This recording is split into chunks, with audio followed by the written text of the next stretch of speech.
Welcome to the Vault Excel. Thank you for joining me. Hope you all are well. Happy holidays to the viewing audience. Welcome all new subscribers and current subscribers. This commentary is pertaining to Hannah Kobayashi. And also, I'm going to freelance off of this content and just shoot out some things that's been on my mind. So it's going to be a two-part live, Kobayashi, and things I've been just pondering over the past couple of days, couple of weeks. Thank you for joining me. If you'd like to donate to this great network, $DeGanji 129 Cash App. Stickers and chats are always welcome during the live stream. Thank you for your time. And once again, happy holidays. Fox 11 is the source, everybody.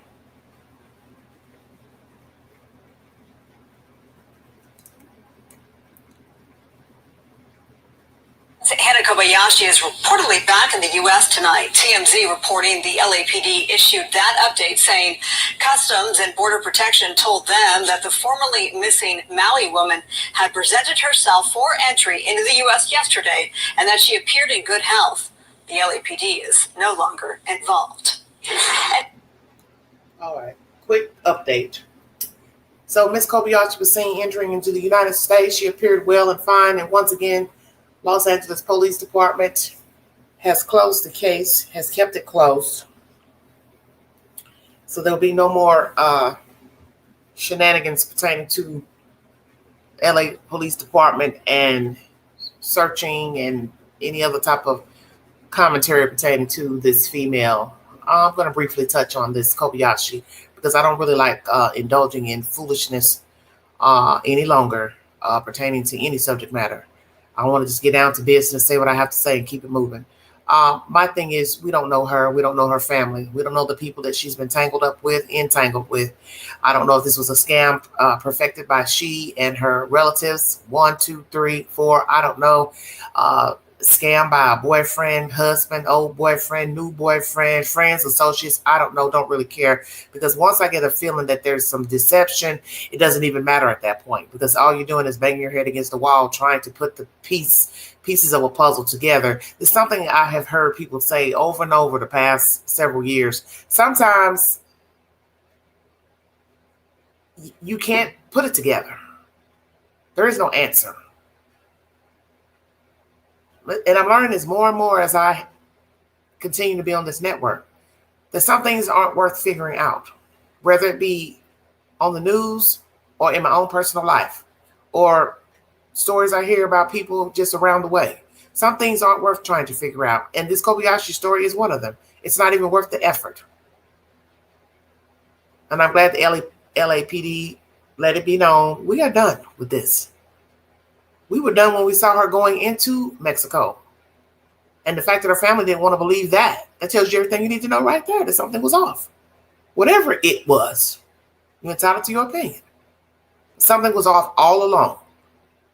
Because she's moving around, claiming she didn't have money, her identity stolen, money stolen, but yet she's moving around. Common sense should tell you she's had to have money to eat, to have somewhere to stay in Mexico for the past 3-4 weeks. Common sense. All of this is common sense. So where has she been sleeping? Outside for a whole month. She's been sleeping outside in Mexico under a tree. What? A lemon tree, apple tree, what? Mexico is a very dangerous country. Sorry about that. Mexico is a very dangerous country. People are fleeing Mexico on the daily. And yet this dodo bird wants to fly from Maui, a beautiful place, U.S. island, to go into El Chapo country. Make it make sense. Hell, El Chapo wants out of jail. Prison people want out of prison, jail. People in Mexico want out of Mexico, Honduras, South American countries, and yet you are in a beautiful place. You want to play duck, duck, goose in Mexico. Make it make sense. Exactly. Because it doesn't make sense. But that's the whole point. To each its own. Whatever the hell was going on with her, that's on her. Whatever's going on with her family, that's on them. Sadly, the father passed away. Maybe he had his own demons. I'm assuming he did. Because to take your life only 2 weeks after learning your child's missing and searching for them is very drastic. But I'm not in his shoes. I wasn't in his shoes. Nor am I in her shoes or her family's shoes. But their attitude sucked royally to me. And the fact that they didn't want the investigator to continue looking, that told me something else as well. You all know exactly what the fuck is going on. You know something. So why should we as Americans be beating our heads against a rock on some stuff that you all know and don't want to report and tell the truth about? You didn't want to believe she was married, but yet the mother found papers that she could be married. Oh, we don't know what's going on. But you took the information, gave it to the FBI. So what will the FBI bring back pertaining to the marriage? Was she married? Did she marry for a scam? Who's going to admit that? Nobody. Only a fool would admit that they married somebody and expected that person to pay them money, because that's breaking the law. He's not going to tell it because he doesn't want to get deported. She's not going to tell it because she doesn't want to get arrested. Hello, anybody listening? Hello, everybody in the chat. Thank you for joining me. And all this other stuff about who was on the plane, who was on first, don't matter. They're not going to tell it either. What I see happening is what I said to somebody in the chat. I see her telling the truth, or her version rather, to an entity production company such as A&E, Netflix, and they pay her a lump sum of money for a lie. Checkmate. That's what I see. Hello, Perspective. I'm good. Thank you. That's what I see happening.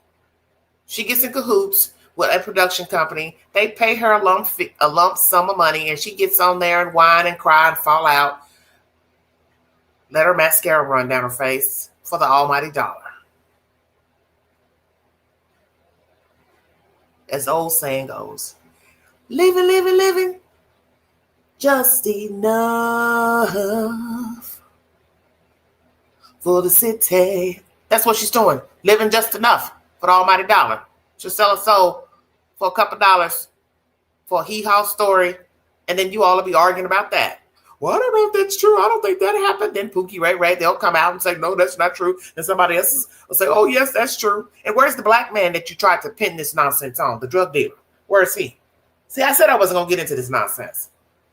But I'm in my feelings tonight about some things, so I just decided I'm just going to roll with it. Honey, well, where's the black man? Where's he at?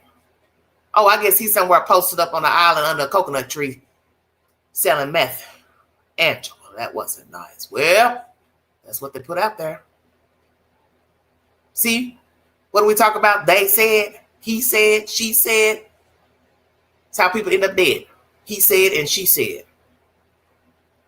And you know what's the best thing about this story is that we're not Hannah. We're not walking around. We're not her. You know, I was thinking about this tonight, before going live, debate if I want to go live or not. And I was saying to myself, I said, self, could you fall off? Could you fall off from being bothered? Could you just give it all up? Just stop talking on YouTube, IG, Facebook. Could you just stop? Stop posting pictures. Just stop. No commenting, no sharing information. Probably not. Could I drop off a few of the platforms? Yes. Are there times I'm tired of being on the platforms? Yes. Am I tired of being on the platforms right now? Yes. Could I be incognito? Yes. Because I'm different than most people. Because I don't get attached to things. And a lot of people who know me personally will tell you, because a lot of you don't really know me. Queen don't get attached to stuff. She's her own breed. She's the captain of her ship. She may obsess over certain things, but certain things she ain't going to obsess over. As I was saying earlier in the live stream pertaining to this TikTok nonsense, I don't care about computers. I don't care about an iPhone. I don't care about any of that. You know what I like? I like money. That's what I like. I'm old school. I don't give a damn about a debit card, a Cash App card. I don't care about none of that shit. Show me the money, because money is what can buy everything that everybody's obsessing over. So I'd rather have the money in a shoebox, the money under the mattress, the money hid in the closet in a laundry bag. That's Queen. Because we are becoming too dependent on all of this social media stuff, the same stuff that they're claiming she was trying to run away from. So I'm going to tie all that in, if it makes any sense. It's all BS. Because the world ran smoothly at one point without an email, an IP address, a computer, a laptop, an iPad, a cell phone, BlackBerry, Blueberry, whatever the hell you want to call it. Beeper, it's all the same. Caller ID, yeah, we're going to go way back. The world ran smoothly because the point is you only know what you know and you only navigate with what you have. So if all we had at one point was a telephone with a wirely cord attached to it and it plugged into the wall, then that's all we had. If all we had was a standard radio with an antenna attached, that's all we had. Big box TV with cable, without cable, that's all we had. That's all you knew because that's all that was available until man or woman decided to introduce you to something else, such as VCR, DVD player, Blu-ray player, Wi-Fi, so on and so forth. But we are too dependent. And we lose our minds if one of these items is not working, do we not? Flip out, wig out. Oh, the Wi-Fi's down. Oh, the connection's bad. Just like I'm in a tiny apartment and it makes no sense for my live streams to be choppy and I'm only several feet from the router. So basically, I can't go live in the living room from my bedroom because the router's in my bedroom. This is crazy. So I'm just like, that doesn't make any sense because I've been streaming from my phone and I have data on my phone. Make it make sense. See, the universe is trying to tell you something. It's telling you we are all wired up and the universe is wired up with the wiring, if it makes any sense. Because I'm still trying to put that together with the data situation. Why? The live streams were choppy and I was streaming from my phone and I had actual data. Make it make sense.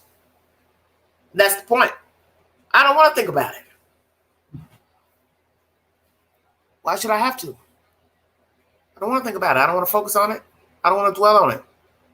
I don't care. It's like today I got up, I was groggy. I could not get any momentum. I could not get up. I could only get up to use the bathroom. Literally went an entire day, half of a day, without eating, because I do that. Not a breakfast person. My problem is, as you've seen with the chubby face, cortisone shots lately, is the snacking late, being up late, doing the live streams. They interrupt my dinner flow. Next thing you know, I'm eating late, that's my problem. Because I didn't eat until after, I don't know, probably 2 something, 3 something. And just a turkey sandwich. And tonight I tried to have more fiber. So I had like some pinto beans, cabbage with salmon.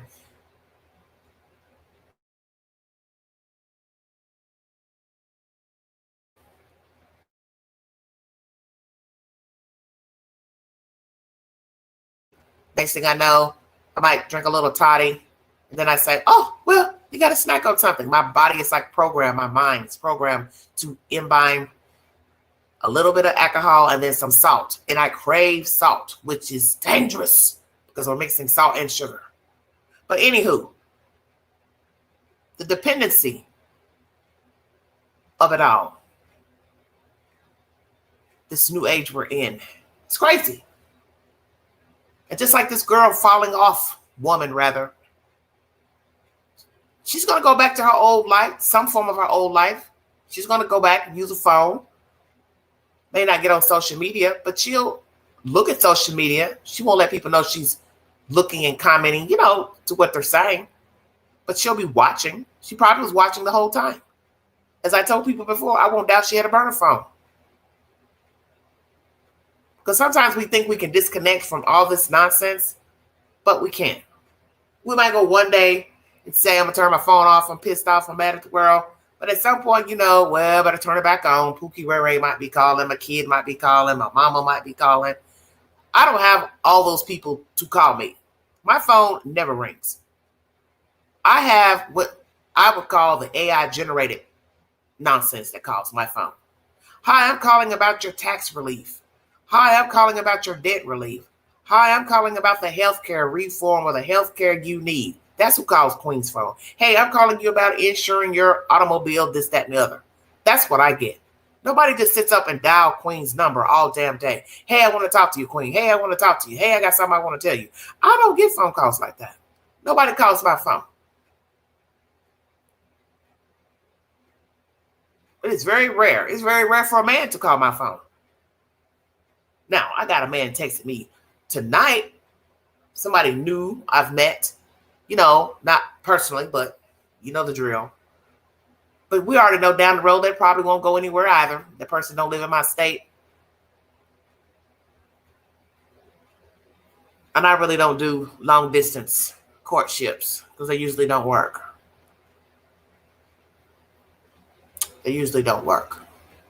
And frankly, the place that I'm in mentally, I'm not trying to put all my eggs in the basket. What's been on my mind? Whew, lots of things. Lots of things. It's a free fall. It's a freelance live stream. So don't take nothing personal. If you feel like it's personal, remove yourself. I'm going to tell you that now. I'm trying to understand grown people living with their parents. Why? Why are you living with your parents? And please don't tell me you're trying to help them out because they're sick. Because I'm going to say this, some of you might get offended. I don't care. You can't help somebody if you're not there. So I'm going to ask you again. Why are you living with your parents? I'm just saying. Because I think about privacy. And I guess, as I said, I've navigated different than most people. The type of life that I've had, I haven't shared much about my personal life on here because it's nobody's damn business. And I'm one of them kind of people. If I was to dwell on my personal life, I would already then jumped off the Empire State Building. So I just don't feel like it's not anything necessary, you know what I'm saying, to talk about and go on and on. That's just something that I don't do. I don't like going over shit that happened, you know what I'm saying, 40, 50 years ago. A lot of people live like that, that go on and on about what happened with their mom, their dad, and this, what happened in 1927. The Queen don't do that. Because you're opening Pandora's box when you start talking about old shit to people, especially strangers you don't know. I don't recommend it. Everybody's got their truth, their version. You entitled to share with whomever. I ain't about to go and do all that. I've shared a little bit of personal stuff. I've shared you all information in a roundabout way if you caught it. But I'm trying to understand living with your parents. Why? And you're grown. Because I think of privacy, as I said. So when you decide you want to entertain, you're going to bring that person to your house. Can't talk privately. Your voice travels when you talk, when you laugh. Can't talk dirty talk. You got to whisper. The person visiting can't walk around in their nightgown, boxers. You see where I'm going with this. Because somebody else is in the house. So I'm going to ask it again. What is the point? I'm trying to understand a grown man who doesn't have his own place. You're having sex, but you don't have your own place. Why not? And you're not a kid either. You're not 20, 30. Help the Queen understand. Trying to understand a grown-ass man don't have his own place and you're having sex. I feel like when you start having sexual relations, you need to have your own place. That's on God. You can argue me down all you want. You will not win. You won't win that argument with Queen. Because it don't add up for what I just said. Privacy. Everybody deserves to have some form of privacy. Your parents deserve privacy. I don't care if they act lonely, say they're lonely. Still, they deserve privacy. You want to visit every day? You want to knock on the door every day? That's your choice. That's between you and your mom, dad, pops, whomever. But all parents deserve privacy. Children, when they're grown, deserve privacy. Everybody deserves to be able to talk and laugh in private. Walk around the house in just your underwear, your bra. Privacy. You can't do that if you're staying with other people. I think we all know that, right? I want to ask it again. Why are you living with your parents? Taking people back to the house, spending nights. I'm going to say it. How can you have sex in your parents' house with another person and you're not married? Woo! I know somebody going to be like, damn, Queen, what's going on? Call it what you want. I'm speaking my mind. My playhouse, my rules. Help me understand. How can you have sex in the house where your parents are and you're not married? I wouldn't feel comfortable having sex with my own husband in my parents' house.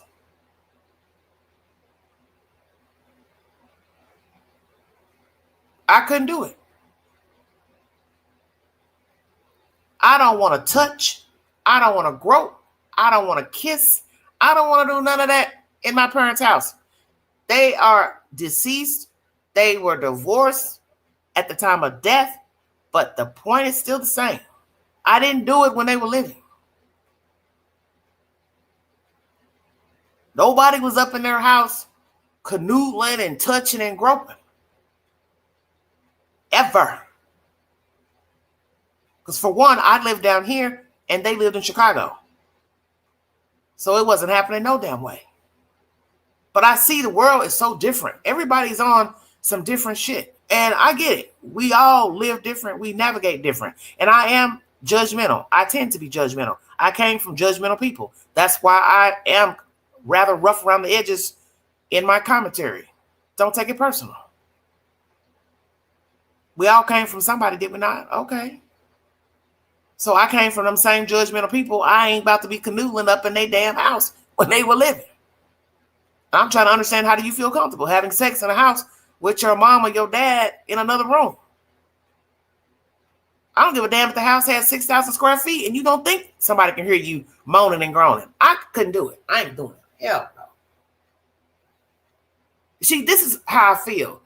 No matter who agrees to the act itself, to say, oh, I don't mind you bring Ray Ray over, Bubba, you should mind. Come on, Queen, bring it on home. You should mind.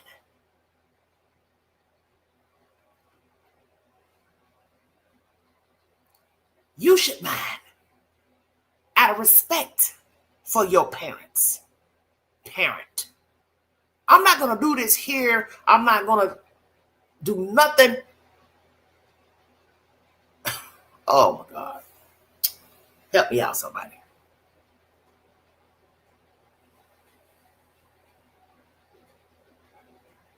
Also, if they belong to somebody else, you think that's right? Bringing somebody to your parents' house and you know they are married or in a relationship with somebody else, do you think that's right? Because, you know, I've shared that with you all years, you know, not too long ago, things I dealt with growing up with my father, around my father, my uncle. They were notorious whores. They didn't mind bringing their women around me as a child. That's probably why I don't condone it now as a grown-up. I'm not saying I'm sinless. Of course I'm a sinner, but you understand what I'm saying? Hell, even a sinner got to have some kind of rules. You don't take adultery around children, and you don't involve other people in adultery. And I've even had to check myself as an adult, saying, listening to male friends talk about being with other women, it's not right. It ain't right for me to tell another woman, oh yeah, he's this, he's that, because then now I'm aiding an adulterer, right? Okay. Got to call a spade a spade.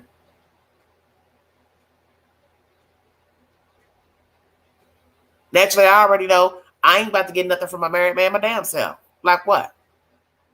Nothing. Not a damn thing. I'm just saying, at some point, we all got to check ourselves. Hello, everybody in the chat. We got to check ourselves on the shit that we do and the shit that we allow and the shit that we aid. We got to stop. Especially if we try to get to heaven. I mean, some of you may not believe in heaven. You're entitled to your opinion. And what'll even be more crazy if we find out, shit, this is it right here. It ain't no heaven. It ain't no hell. You just die and lay in the ground. Damn, that'd be something, wouldn't it? I'm just freelancing, so don't pay me no mind once again. But yeah, this is things that I've seen and hearing, and I don't know. Shit's weird.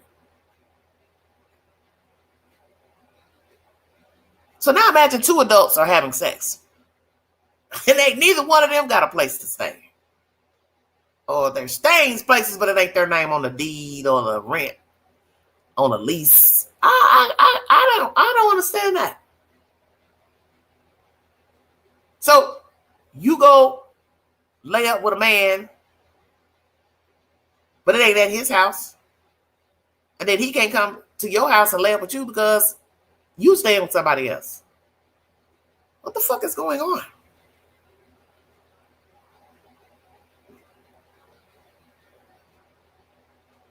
I guess I'm lost. I'm totally lost.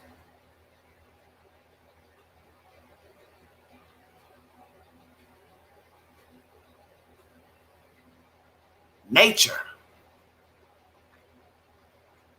Some of you need to understand the boundaries of nature. And I don't know how to make you understand that either. Going out into the wilderness unprepared. Going out into the wilderness prepared. With your backpack, your tent, water bottles, snacks. Why? Some of you may be nature lovers. You like to hike, you like to hunt, fish, camp. It's not my type of hike. You entitled to your opinion, but that ain't Queen.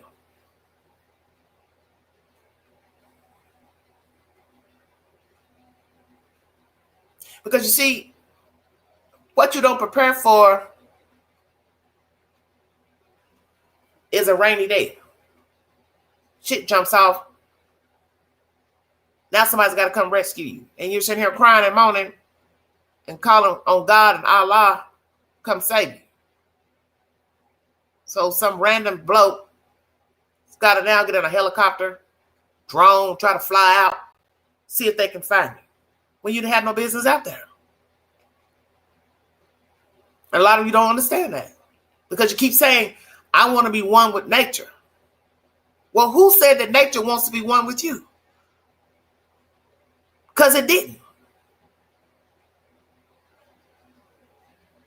You want to get ate up by a fucking bobcat, a bear? For what?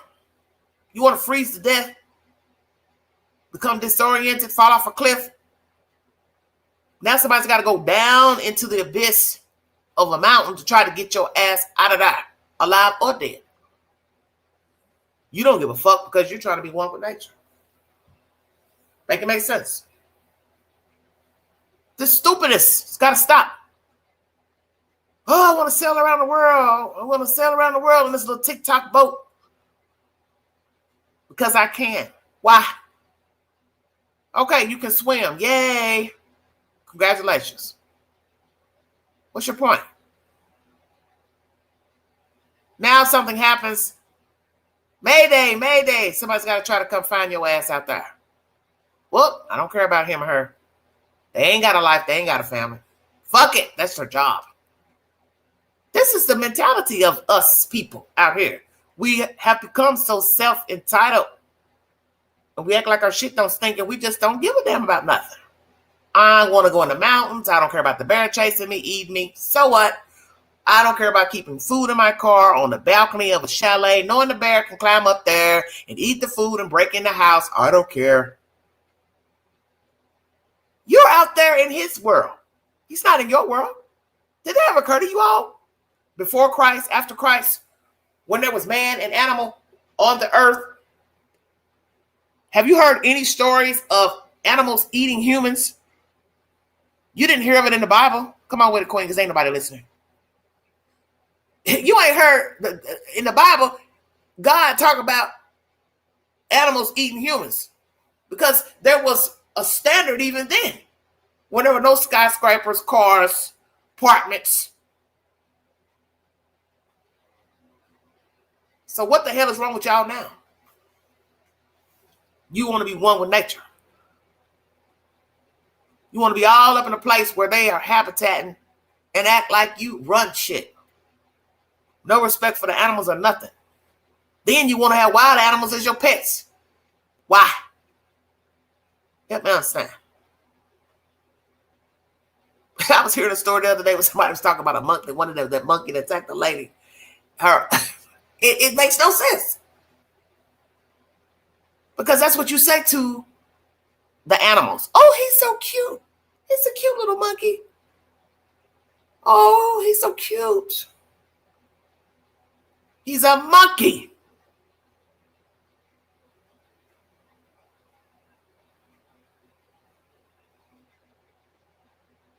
He's a monkey. He's a wild monkey.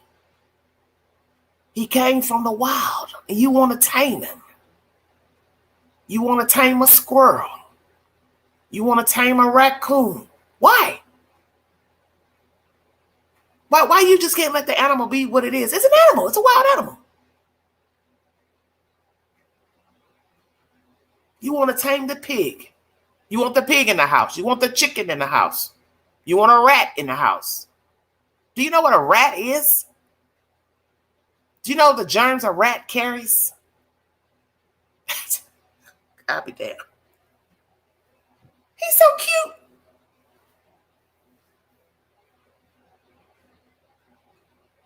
You all have no boundaries. You have no respect for human life. You have no respect for animals. God had them in the place for a reason. He had them designated in their place for a reason. And yet you won't accept that. Fuck that. I'm mad.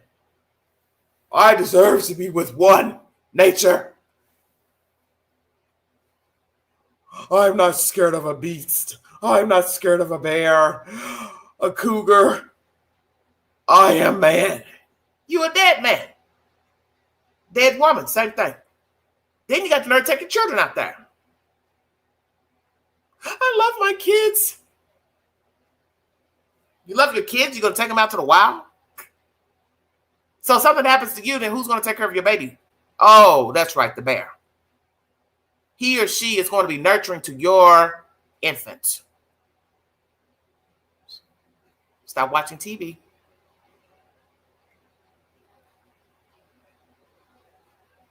The child is going to die just because they're in the element.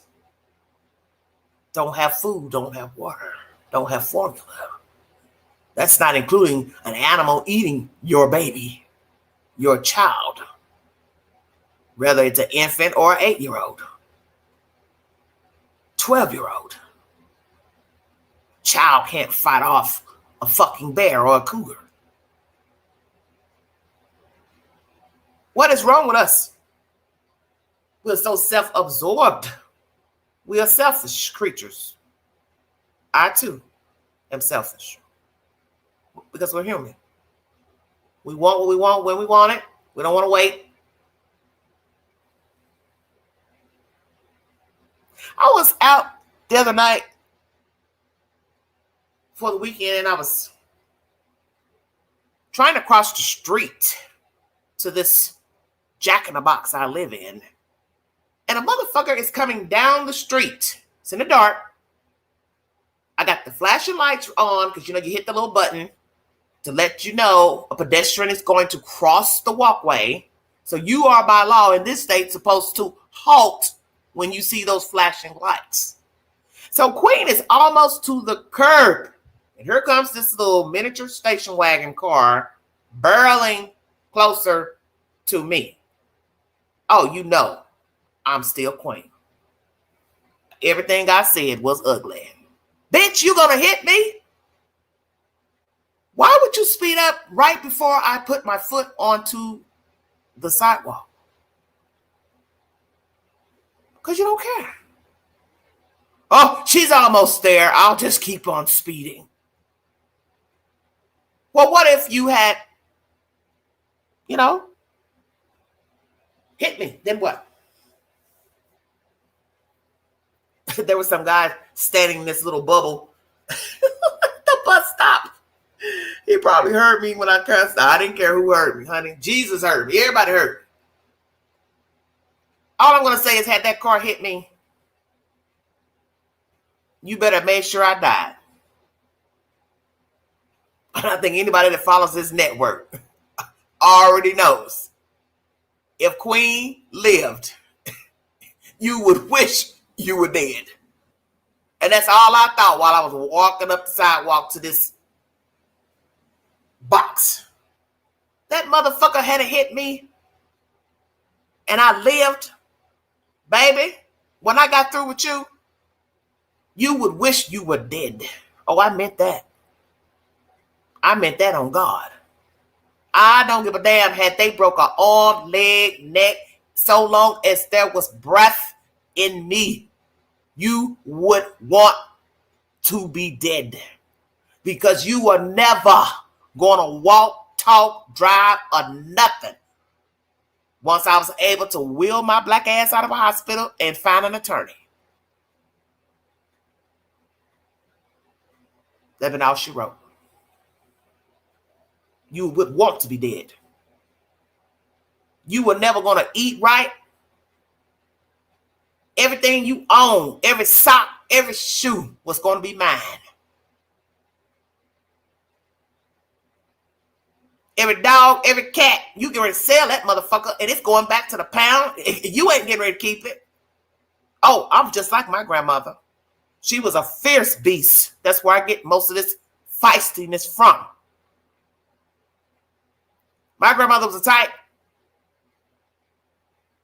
She knew the law. She knew everything. And she knew who to call when it was time to get business done. And that's why I'm just like her. Very meticulous. So had I lived, that motherfucker let me live last week, you weren't going to own a cat, dog, goldfish. You were not going to have nowhere to sleep. You were going to take your motherfucking ass over here to Gay Street Bridge and jump off into the river when I got done with you. Because you had no business speeding right before my foot touched the sidewalk. That's how fast the car was coming. And I saw the car, yards away to give me time to cross the crosswalk. I'd be damned, that motherfucker, like he sped up deliberately before I hit the sidewalk. This is how crazy people are. And then they'd be the main one in court crying. I didn't mean to. Oh, my daughter's son was calling me and I was reaching for the phone. All that type of crazy shit. Queen was going to say, I was looking you in your eye as you hit me.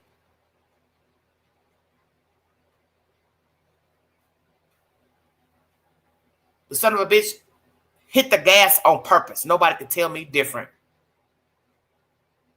Because I had time to cross almost to the sidewalk. And I promise you, they sped up deliberately. Now, some could say, well, were they racist? I don't know. But they would have found out the hard way.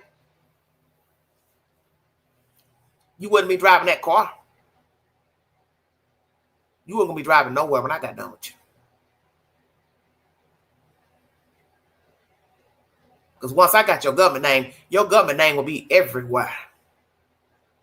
And you were not going to get a reprieve from Queen. Because that's what's wrong with people right now. That's another thing I'm sick of hearing here in Knoxville. All these pedestrians get hit by cars. And then the people run and leave the scene. A man or somebody was hit recently on Magnolia. And obviously police got information that the person got out of the car. They said they got out of the car and looked at the person lying on the ground that they hit and got back in their car and drove off. Who does this? Who hits a person, get out of the car, look at them, get back in the car, and drive off? This is the kind of world that we're in. If you're going to hit and run, keep running. The fuck you gonna get out of the car for and look at the person? So what you do? Ask them for the phone number? Hey, can I get your phone number? I'll send you some money. Oh, well, they don't need any money because they're dead now.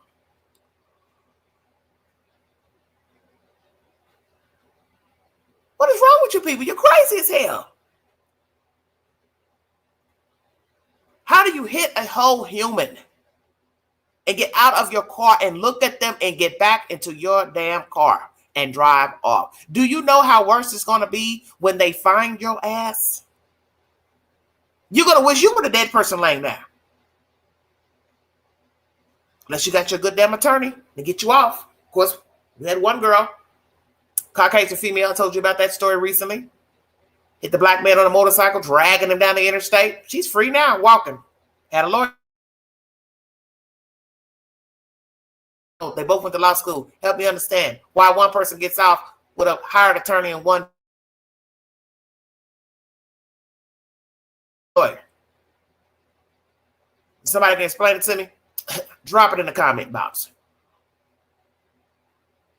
But this is a phenomenon going on here. They love to hit and run here. We probably have the highest stats for DUIs. They like to hit you on the sidewalk. This is why I don't like walking no fucking where. Everybody talking about, get out, get some exercise. Nurse talking about, yeah, you need to lose some weight. You need to trim down, watch your portions. I know all of that, girl. But I ain't trying to fucking die to go lose no weight. What's the point in Queen trying to lose weight if she's dead? Because I ain't never seen an exercise bike by the fucking, what do you call it? The casket. Oh, here, we have a new type of funeral home. It's in a gym. Angela. Not Angela, you going too far. Yeah, talking to myself. I know. Putting it down. Welcome to the new gym of 2025, where you can exercise, watch TV, check your email, also climb in a casket. Pretend that you're dead.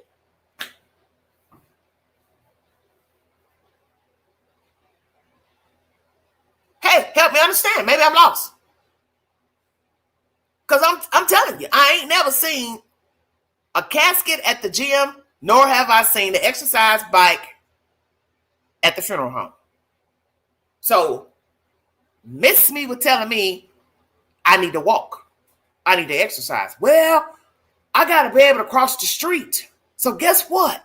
That same little street where the motherfucker tried to hit me last week, I got to cross that same motherfucker to go walk over across the street, to go walk on a path in the park. And I got to also make my way back across the same damn street. Because if I cross it on the side where the park is, there ain't no caution blinker. So I got to cross over to the next little street, then back across the street. It's complicated explaining, but you get my drift. I ain't trying to die. That's my point. Just to say, oh, I walked for 30 minutes today. I almost got hit by a car, though. So people say, damn, Queen, that's scary. Hell yeah, it's scary. Sitting here, you out of breath, worrying about getting hit by a car before you even start walking. Get the 30-minute walk in. So here you are, having a damn heart attack at the damn push button machine to cross the street. Somebody goes back and say, yeah, that big lady, she fell out. She fell out, she had a heart attack. Oh my God, I heard she likes to walk. She likes to get exercise. Well, I wonder what happened. Yeah, I heard she's afraid to cross the damn street. She had a heart attack. I'm just saying. Don't mind me. What else is on my mind?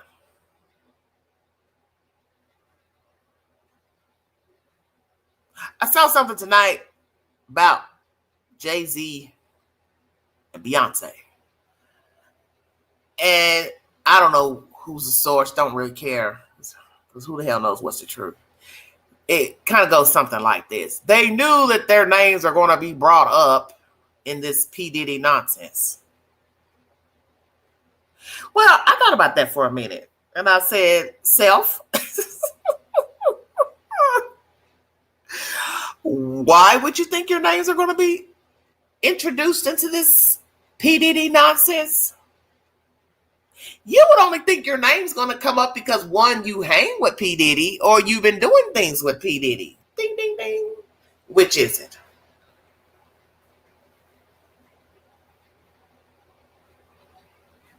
So, Jay-Z, I'm going to ask you, woman to man, did you sexually assault that 13-year-old girl? Have you sexually assaulted any other girl children, boy children? Have you had sex with Sean Puffy Combs? Are you on the down low? I'm just asking. What a mess. What a mess. When I was out last Wednesday night, as most of you know, I go out on Wednesday nights to the Magnolia Cafe. That's my downtime to do me, to zone out, to not give a care about nobody and nothing. Even though somebody did get under my skin Wednesday night, a little leprechaun that is a fucking bum. But anyway, I gave him the business and he got on somewhere. But anywho, I was talking to this guy who was standing behind me, and I had seen him, the past couple Wednesday nights, and I brought up the P. Diddy nonsense and Jay-Z, and I said, hey, what do you think? You think Jay-Z did that? And he was like, well, I'm just going to say this. How could he not have known what Sean was doing? Because they were friends. And I thought about that. And you can weigh it two ways.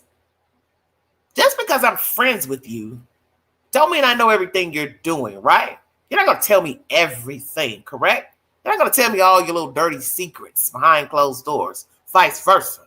But then the flip side is, if we're hanging together, we're doing stuff, we're going to parties together, I'm going to your house, you're going to mine, we're traveling, and we have a common bond that's deviant, then hell yeah, I know what you're doing and what you're into. Checkmate. So, Jay-Z, are you like Sean Puffy Combs? You're a deviant? You believe in drugging women, drugging men, having sex, taping, filming? What? Because I heard you was a motherfucker with yourself too. Now, I'm not here to gossip. I'm going to be like Miss Wanda. I ain't one to gossip. You ain't heard it from me. But, hey, the streets are talking. Let them tell it. Everybody's been talking about you all for years. Wendy Williams, some believe that this is P. Diddy bringing her down because she's got aphasia. P. Diddy ain't done nothing to Wendy Williams. Wendy Williams did that to herself. We're going to get on that too. She was a drug head. Not nothing P. Diddy has done to her. Her own demons found her out. Bottom line. But back to Jay-Z. Jay-Z, what do you know about this kid? Because it's going to be a shame if you are celebrity A and you sexually assaulted this female. You and Sean took turns sexually assaulting her, and you want the lawsuit thrown out because you said there's some discrepancies in her account. And somebody went on my video on the Newsbreak app and said, well, she was drugged, so her account would be foggy. Yeah, that's a good point. So what's the truth? And if it is true, who is celebrity B, which is a female? Someone that's famous. Some of you think it's J-Lo. Some of you think it's Beyonce. Could be anybody. Well, where I have the problem with it is the obvious. What the fuck are you doing watching two men gang rape a woman? A child. Bingo card. You obviously don't think like Queen. Well, if they can do it to her, they can do it to me. Ding, ding, ding. Exactly. Very reason why I don't get down with that type of foolishness. I don't get down with none of that groping, fondling, pulling hair. Because what I have to say to myself, if I'm sitting here watching it, I could be next. So what the hell? I want to stand here and watch that kind of behavior. I'm going to get the hell out the room. I'm getting ready to vacate the premises. What did I tell you all? You fear for your safety as a female in a situation in a room full of men and you think it's about to be some hanky-panky, you better start throwing up. Make yourself throw up. Because trust me, nobody wants to have sex with a girl with vomit all on her. I hope not. Throw up. I gotta get some air. I can't breathe. Oh, the room is spinning. Oh, I feel sick. And run out that door. You run out that door like Jason is chasing you. Run, Susie, run. That's how you do that. But to alleviate all that, don't go nowhere with strangers. But young people, we are followers. You know, we all follow people at some point when we were young. Hey, such and such having a get together at his house. Let's all go over, blah, blah, blah. And before you know it, it's a bad story to tell. Somebody didn't leave with the people they came with. Somebody's in a locked room. Somebody's in a bed incapacitated. You've heard the stories. This is why females, you need to stick together. And now that we see that Diddy allegedly likes druggy men, boy children, a guy, he ain't safe either. Because we do have some male sadists out here who do like men, like boys. We have a situation going on in Knoxville right now with a priest. He's been, I believe, removed from his duties. And in the article, they're talking around in circles. They're calling it violation of boundaries or some shit. And everybody's in the article going off. Oh, this is a new word for child molestation. Yeah, basically. And as I told people, you look at where he's lived, upstate, Rome, different places. Now you got to ask yourself, what has he done in all those places? Because we heard over the years they moved those priests around. They weren't moving to these places because they wanted to be, you know what I'm saying, in these places. They moved from parish to parish because they were touching children or touching the parishioners.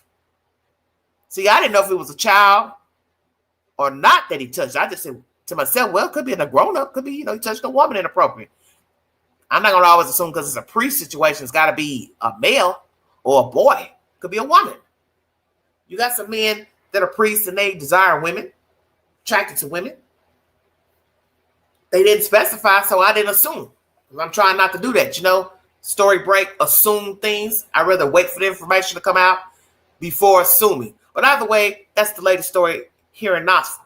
Priest removed from his diocese for a while till they formally investigate the situation.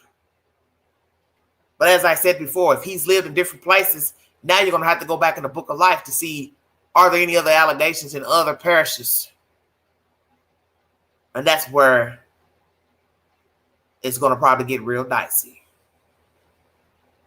But the Jay-Z thing, what's his role? What has been his role? What is his real relationship with Sean Puffy Combs? Because it's going to be jacked up if Jay-Z, you're on that tape. And I'm sure he has many tapes. And I think a lot of people are scared who knows Sean Puffy Combs. They know they've had sex with him. They know they've been entangled some form of fashion. And he likes to take sex. He's nasty. He's not your typical voyeur. He's not that guy peeping through the window. He's a different type of sadist. See, sadism comes in different forms, heights, weights, races. You got the guy that peeps in windows, breaks in, sexually assault the person, God forbid, take their life, take some valuables, eat a sandwich. Oh, Puffy's on he's on a whole nother level. Hey, come to my house. I'm having a party. Come on over. Offer you a drink. You better take it. Start getting dizzy. Come on back here and lie down. Sleep it off. Camera's rolling. Now he's pulling out his penis. And then he's inviting some other people to come in. Then he might give you some change. Get on your journey. As we heard with one of the men, somebody handed him $2,500 when he woke up. Wow. Is that silence money? Keep it quiet. Here's $2,500. Keep your mouth closed. Don't say nothing. Don't go to the police. Nobody's going to believe you. Nobody's going to believe you. Really wicked. I'm going to play something I found earlier. It's quite interesting to show you that Sean has always had these ways, ideologies, and some knew about it and some didn't. That's normal. I didn't keep up with hip hop and R&B and what the stars are doing, famous people are doing, because I just don't have that kind of time and I just wasn't into what everybody was doing back in the day. But there's something I found that shows he's spoken into existence about who he is and what he was about.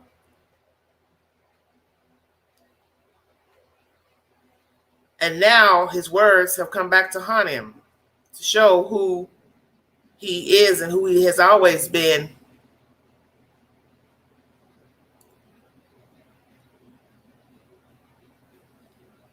Thank you for joining me.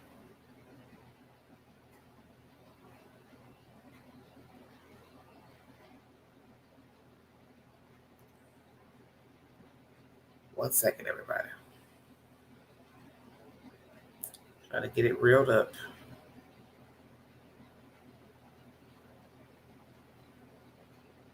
I don't mean to interrupt you, but I'm in a giving mood as my man Ozzy is. What's up, Ozzy? And I would like to auction something off. Okay? Being that I don't spend a lot of time here and I don't really know the crowd, if you win, you get your choice of one or the other. Choice A is a weekend at my house in the Hamptons, fully staffed on the water, East Hampton, New York. Number 2 is a studio session with me in New York or London. I'll produce a record for you and your kids. Or number 3 is a night out with Diddy, Saturday night in New York. And I promise you, your ass will wake up Wednesday.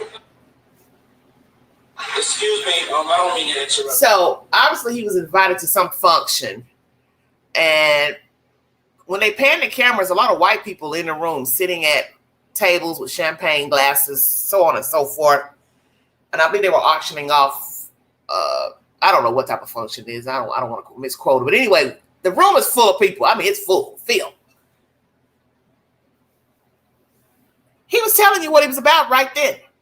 All 3 options were hanging with Sean Puffy Combs. 1, I'll help record some music for your child.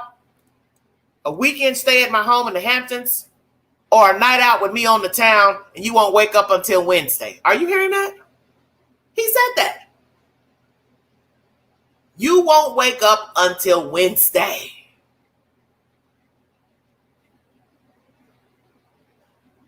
That's out his own fucking mouth. I'd like to get the date on this event. I'd like to get the date on when he spoke this, because it is relevant. And you can best believe, buddy, whoever has this video and put it on the Newsbreak app, you're going to be hearing it at his trial. Because he told the story in those comments. You've got 3 options. And all the options are hanging with me. And when you look back in time at the allegations against him, all those allegations fit into those 3 categories. Making music in the studio with your kid, hanging out with him, and going to one of his parties at his house for the weekend. Bingo card. Hot damn. When I found that today, I said, oh my gosh. That damn Newsbreak app is mean, because a lot of stuff is coming out through that Newsbreak app. People are bringing forward old videos, pictures. Somebody else, I think, uploaded a picture recently with J-Lo in the background with Jay-Z and Sean Puffy Combs. I have yet to pull it up. But people probably got things in their Rolodex that they don't even know is a gem. And I'm sure it's going to find its way in a New York courthouse come May 2025.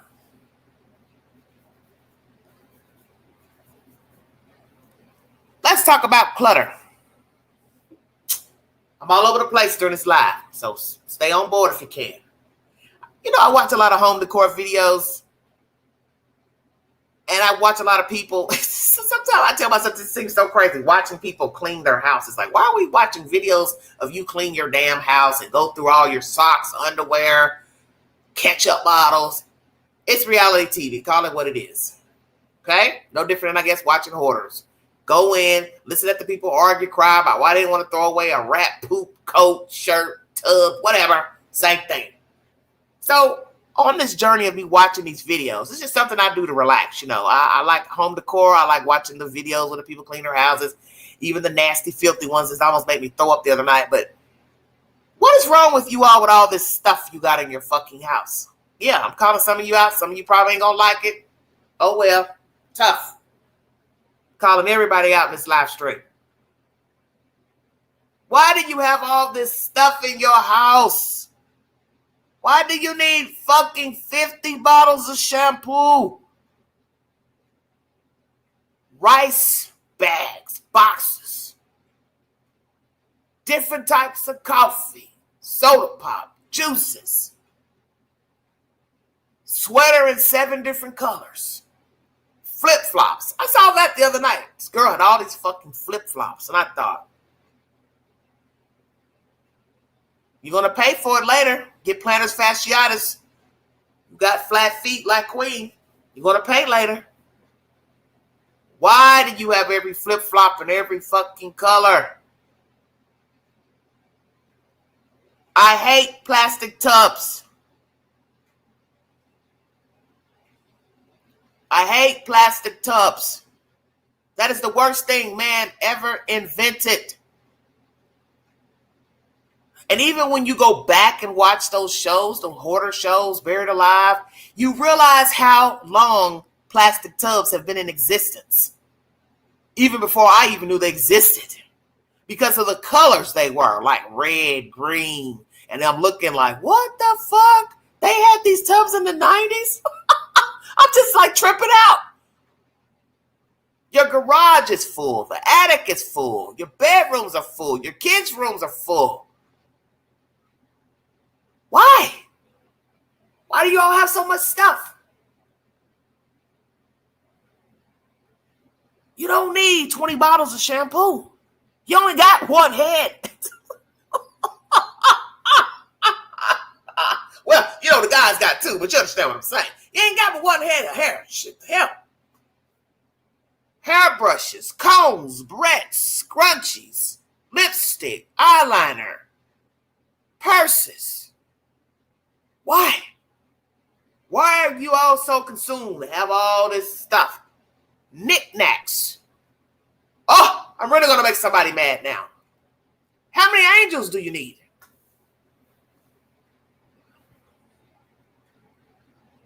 50, 60 angels splattered around coffee tables, end tables, shelves, armoires, whatever you can find to put those damn things on. Stop it. It's the holidays. Time for giving, being humble, grateful, thankful. This is the perfect season to get rid of stuff. Knickknacks, paddywhacks. You're going in those attics and spare rooms and basements and garages to get your Christmas ornaments out. It is the perfect time to go through all of that shit and say, we're getting ready to clear this whole fucking room out. We're only going to use these ornaments. Okay, I don't want these ornaments. We're going to donate these. We're going to go buy some new ones. All this other stuff. Start clearing it out. Pay somebody to help you. Young people need money. Get some teenagers. Have them come and help you. Haul that shit off. Sit it at the curb. You want to make some money? Put it on eBay, Facebook Marketplace. Sell that stuff. Get your money back. Get part of the money back. Do something. But get rid of that stuff. You don't need all this stuff. Let me tell you something. Queen has always liked nice things. There was a time when I was collecting crystals. I had the crystal frog, crystal horses, crystal giraffes. Right now, you couldn't bring me nothing crystal. I can look at it and say, oh, that's pretty. I don't want it. I'm not doing any knickknacks. I'm not doing nothing because right now I'm in a smaller place. I don't got the room. I have nowhere to put nothing. I got rid of a lot of good shit just to come in this fucking box. And that's when you realize You don't need it. It's a mind game. It's a tug of war of your brain. Purses, shoes, clothes, scarves, hats, underwear, whatever the hell you're collecting. Doodads, games, consoles, DVDs. Oh, this one lady out of California, I watch her. I just sit there and almost pull my fucking hair out. Every day she's going in a room. I looked at a video tonight before going live. It's 10 months old. So you know what Queen is saying to herself? Why am I still looking at you clean this fucking townhouse 10 months later? How long does it take to fucking clear this stuff out of your fucking house? Get it out. Throw it out. Oh, I forgot. She runs a business. Vintage business. That's why she's got all these knick-knack glassware bowls, little bitty drink glasses. She sells the shit online. Man, you'll never get the shit out your house.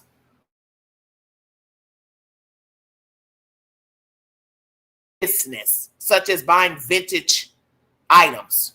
You've got to have the space, because you may go out today and find a chair, a desk, whatever it is. Well, it's got to go somewhere. So you're storing that shit in cabinets. You're having to buy cabinets to put in the house. You're junking up your house just so you can make a few dollars. How is it weighing itself out? It ain't. So let me tell you what she's done. This lady has a fishbowl. It's my right hand to God. She had a fishbowl today with little bitty pieces of paper in it with different rooms to clean. And she says, I swear I'm not cheating. I'm not cheating. I'm just shaking the bowl up and I'm going to put my hand in here and I'm going to pull out a piece of paper and whatever name room's on there, I'm going to clear that room. And she did it on the live stream. I thought I was going to scream. So the room that came up on the sheet of paper was the stair landing. Oh, you know, Queen was about ready to fall down. Carpeting. Pull that fucking carpet up. You got pets, you got dogs. Pull up that carpet. That's something to hold odors, foot odors, pet dander. Pull it up. But she's renting, so I don't know if she can pull it up. See, that's another thing. Hoarding all this shit in a rental. It's not even your house. Suitcase still at the door from when the last person got off a fucking airplane. Why is it at the door? Then there she is, moving the suitcase. Well, I'm going to move this suitcase out of the way because of blah, blah, blah. Why isn't the suitcase in the suitcase place? Oh, that's right. You probably don't have a place for the suitcase. Yeah, fish to do both. Mary, I'm going to drop the link if you could come up. It's so crazy. Oh, yeah, that shit was so funny. That's something I would do for kids that are, big enough to help clean. Hey, dig your head in that bowl. Whatever room you pull out, you start cleaning that damn room. I have never seen that done. That was so funny to me. It was quite creative, quite frankly. It was quite, creative, because maybe she's the type, as you can see with all the stuff in her house, she ain't going to just directly go to that room, whichever room it is, and start clearing stuff out. So that was her way of doing it. Okay, I'll just put different, rooms on a sheet of paper, shake up the bowl, put my hand in there, and then pull a name out. And then I just go readily and do it right here on the live stream. I must admit, it's the most interesting thing I have seen in a very, very long time. Hope you all are well. I'm going to put the link in case anybody wants to join the Queen on her venting session today. Just me shooting straight from the hip. Things that are irking me, things that have passed my mind. Feel free to chime in. Hope you all are well out there. Happy holidays. And I feel sorry for people who hoard, because this is the season that you don't need to be in, which is shopping. Bringing more junk in your house that you don't need. I like the Zen look. I like the hotel Airbnb look. The bare minimum. You can have a few pretty pictures, pretty mirrors, a statue or two, a plant on the floor plant, few lamps, give you lighting. But all that other shit, 50 different tables and chairs and mismatched chairs and mismatched tables and end tables. I can't stand that. If anything drives me crazy, it's to see a room filled with a bunch of bookshelves. White shelf, black shelf, brown shelf, little table, half table, tall table, wooden table, metal table. And it's all crowded up in this one room. And you're looking like, oh my God, how do you walk around? And that's the first thing I thought about when I was looking at her house. When she had the camera panning from the doorway, I said, if a fire ever breaks out in here, your ass is in trouble. Because you're going to assume the fire is going to be where? You don't know where the fire is going to start. This is why you don't need to have a lot of shit in your house. This is why. Because something blocks an outlet, a vent, catches fire. You've got flammables in places where they're not supposed to be. Your fucking house, townhouse, condo, whatever, that damn boy going to go up so fast, you're going to panic. You're worrying about a fucking dog and a cat. Don't get me started on that. Don't get me started on that. Oh my gosh. It's bad. All right, everybody. We'll drop this link in case somebody wants to join Queen on her venting session. Yeah, I'm just clearing my throat on stuff I'm noticing about the world. Crazy stuff that goes bump in the night. We all got our pet peeves. Hello, Glitters and Gold. Hello, Eileen. Thank you for joining me. I got to mention this joke this lady had on the stand-up routine I watched last week. Oh my goodness. I laughed so hard. She's a British lady. She's on my community page. Feel free to check her out. But I'm telling you, this black lady is so damn funny. I'm going to try to find this joke she shared just to give us a little bit of humor, because I can't do it all up here on my own. I'm just a one-woman. It's a one-woman show up here. Once again, movies I've shared to the community page. Front Room with Brandy. Both Eyes Open. I think it's coming in January. Married a Baller, free on Tubi. Movie of the week. Crescent City, Alec Baldwin, Terrence Howard Jr. Also on Tubi. Check it out.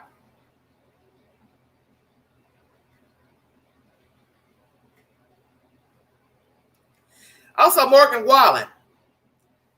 Forgot to bring you an update about him. He's got 7 days in a DUI center and 2 years supervised probation for throwing that chair off a Nashville rooftop bar rooftop. Did they give him the right sentence? Will he learn his lesson? He's a drunk, so I think he's going to have a problem staying sober. I say he'll be back in trouble. Gina Yashir is a black lady that lives. Well, she lives in the UK, but she's from she lives here. Excuse me, she lives here in America, but she's from the UK. She's funny as all get out, and in her comedy routine, she's talking about Americans, how we navigate the weird, stupid shit we do here in America. And it goes to some of the things I've discussed during this live stream. Feel free to go back to the replay of this live stream where Queen is venting about people being out in the wild, doing stupid shit to get lost. Then somebody's got to come save them, running out, jumping in the water, drowning. You're drunk, hee-hawing around on a boat. Something I forgot to mention. Wanting to sail the seas, your boat's sinking. Now somebody's got to go try to find you. There comes a point when you need to accept nature for what it is. It's nature. Leave it alone. You don't need to be out there. Let it go. 1 second, everybody. I'm going to take a brief intermission so I can find this content right quick. 1 second, everybody.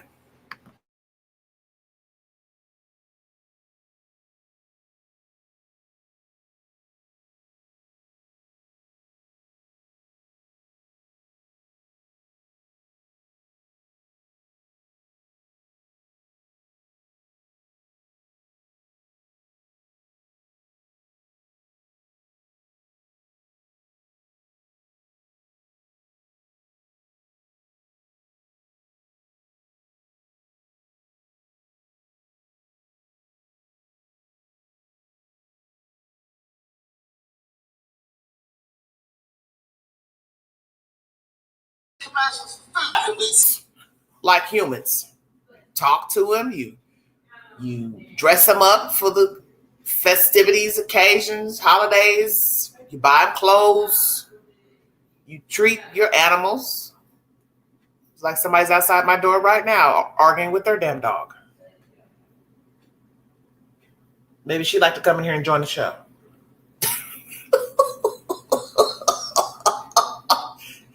The point I'm proving. See, the dog couldn't have been owned by a black person. When I say go, you get your ass on. Come on, let's go. Hello?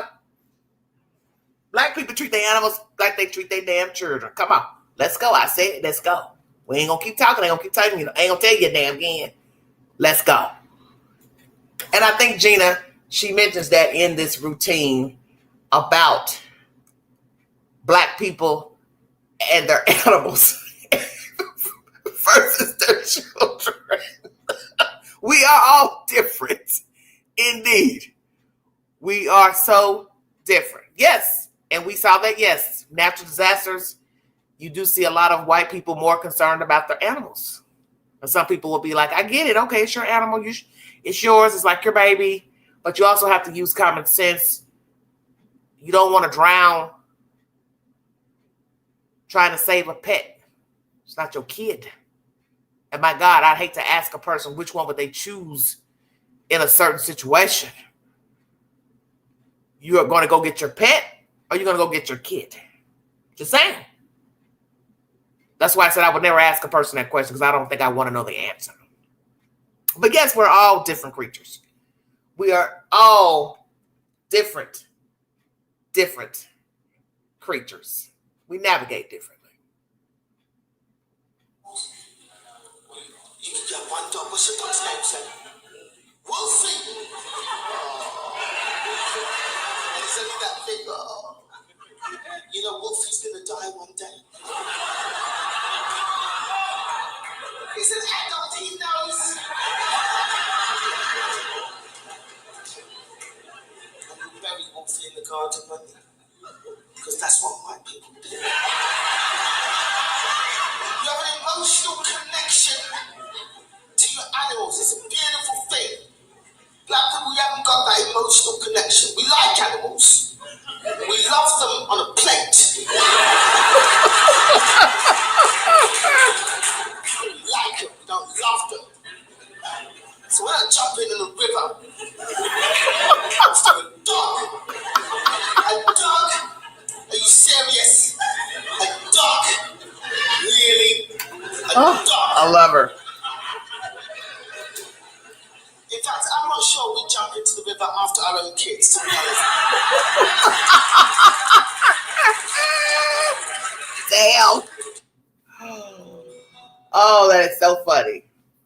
She says she don't think that we even jump in the river for our own damn kids. Damn, Gina, that's deep. That's deep.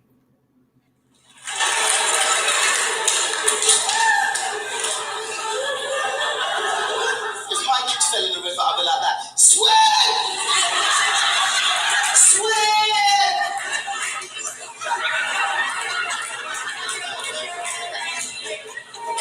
Swim! Oh.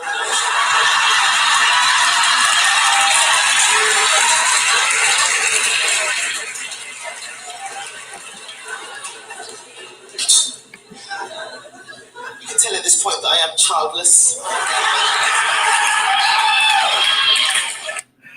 Gina, that's Gina, everybody.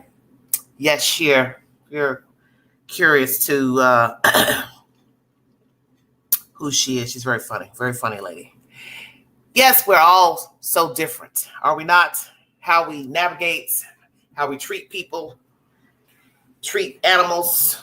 And as she said, some people treat their animals as their own children, little people. Although they're not there, they are animals. But I have seen this, as Skylar said in the chat, some people cannot differentiate between the two, a human and an animal. And that's quite scary. Very, very, very quite scary that you would, I'm just saying, choose animal versus a life if it was a harrowing situation that you were facing, such as, being in a flood, a fire. And we have seen people do that. They have lost their lives actually going back into a home to try to get their cat or their dog out. Like I said, everybody's different. Very different. But I thought I'd share that with y'all because I like Jenny. She's very funny. Very funny. Once again, as I said, she lives here in the United States now. She's a hoot. What's next on the list of my venting things that have been on my mind recently? I dare not even talk about true crime. Oh, I don't want to touch that. Had enough of that. So we talked about Sean, Puffy Combs, Jay-Z, boundaries with nature. You see this a lot with the Caucasian race. A lot of black people, we're not into camping. We're not. We may do a little fishing, something like that. Even, do a little swimming occasionally. But we're not trying to go climb Mount Everest to prove a point to anybody that we can sustain, going to the highest peak. I don't see the point in going up there. For what? I ain't lost nothing up there. Just like right now, living near the Smoky Mountains. I ain't lost nothing up in there. I ain't going up in there looking for nothing. I'm just keeping it real. I don't need to camp up there. I don't need to go get a tent, pitch a tent. Hell no. I like to be near a bathroom. That's queen. It ain't got no tub, no shower. Now, went to this RV park 2 years ago, July 4th. Hot as hell. Couldn't believe how hot it was up there in the mountains. And they had shower stalls for the people who, brought their campers or whatever. And cars to camp out overnight or for the weekend. So they did have a place where you could shower. They had, bathroom stalls, but it was nasty. So I remember I had to use the bathroom before coming down the mountain before, to come back home. And that was the first thing I said. I'm going to use the bathroom before I leave. And I thought, this place is disgusting. Because that's the whole point. These people didn't treat these bathrooms, shower stalls like their damn own. And you would think, hey, they'd be appreciative because the people who own this property are giving you the chance to camp out. And then they're giving you access to, a playground. I think they also had a swimming pool. I didn't see the swimming pool. But they give your kids access to, a play area, little grills to set up, bathroom stall and shower stalls. And you're going to be in there nasty. You're going to leave it nasty. You're not flushing the toilets. I can't stand that. And don't even get me started with that. Some of you women, you're trifling. You go out in public, use public restrooms, you don't flush the toilet. Why not? So that means basically you don't flush the toilet at your own damn house. What the hell's wrong with you? Flush the toilet. And then all that too, urinating on the toilet seat. You know better. You're going to squat. Hey, ain't right. Because nobody wants to go into a restaurant with urine all on the floor and urine on the toilet seats. This is disgusting. And that's a pet peeve of mine too. I don't like sitting in public places, public seats. Oh, my God. You want to get Queen riled up? Tell Queen she got to go somewhere and she got to sit down. I am cringing the entire time. I don't care if it's a boat, plane, train, doctor's office, anywhere where there's public seating. I do not like to put my bum in a chair behind another human being. That's me. And I feel the same even if I go in your house, in your personal house, apartment. I don't want to sit on your furniture. Oh yeah, I'm funny about that. I'm funny about my clothes. I'm funny about sitting down in a public seat. That goes for your car, public transportation, doctor's office. It's all the same to me. The fact I've got to sit my big butt down behind you, oh my goodness. I'm literally almost having a stroke having to do it. I hate it. Something I hate doing. I can't stand it because I don't even want to think about what the bottom of my pants or skirt or dress smells like after sitting in a chair because people are nasty. People have bad body odors. People don't wipe their tails good. And guess what? Ding, ding, ding. That smell emanates through your clothing. So when somebody sits down, if you got a funky bum, well, now my bum's funky. I'm just saying. I'm just saying. Wendy Williams. She has been spotted in Florida picking up some food at an oyster joint with her nephew. A few of the staff members, I think, walked up to the SUV to speak to her, ask her how she's doing. Allegedly, they said she looks good. And a lot of people are commenting under this article I found in Newsbreak today. How do you all feel about this Wendy Williams debacle? We keep hearing her name also brought up in this P. Diddy nonsense, and I don't think P. Diddy did anything to her. I think Wendy Williams, as I said, caused her own legal troubles with the husband. He's going to, naturally, he wants money. He was using her anyway. So I see him, still want money from her because he's not trying to work a job. He has that child to take care of from his mistress / girlfriend. So everybody was hustling everybody. This is what people do now. It's a free fall. You got the money. I'm going to pimp off of you, get the money. Then I'm going to use you, have an affair. Now I got to pay this person money that's hanging on my coattail. It was a ripple effect.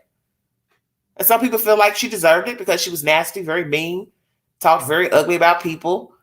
Because I remember some things she had said, or let's say the response to her from Method Man, the rapper Method Man. I think it's Method Man. If it's not him, I think it's Method Man.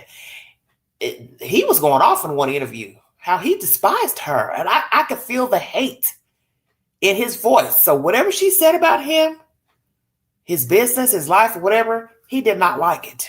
And I always told myself after listening to him speak, first thing I thought was, this lady needs to be very careful because you're walking around New York City, New Jersey, and if you think you can't bump into this guy or somebody that knows him and think that something bad won't happen to you, you'd have to be a damn fool.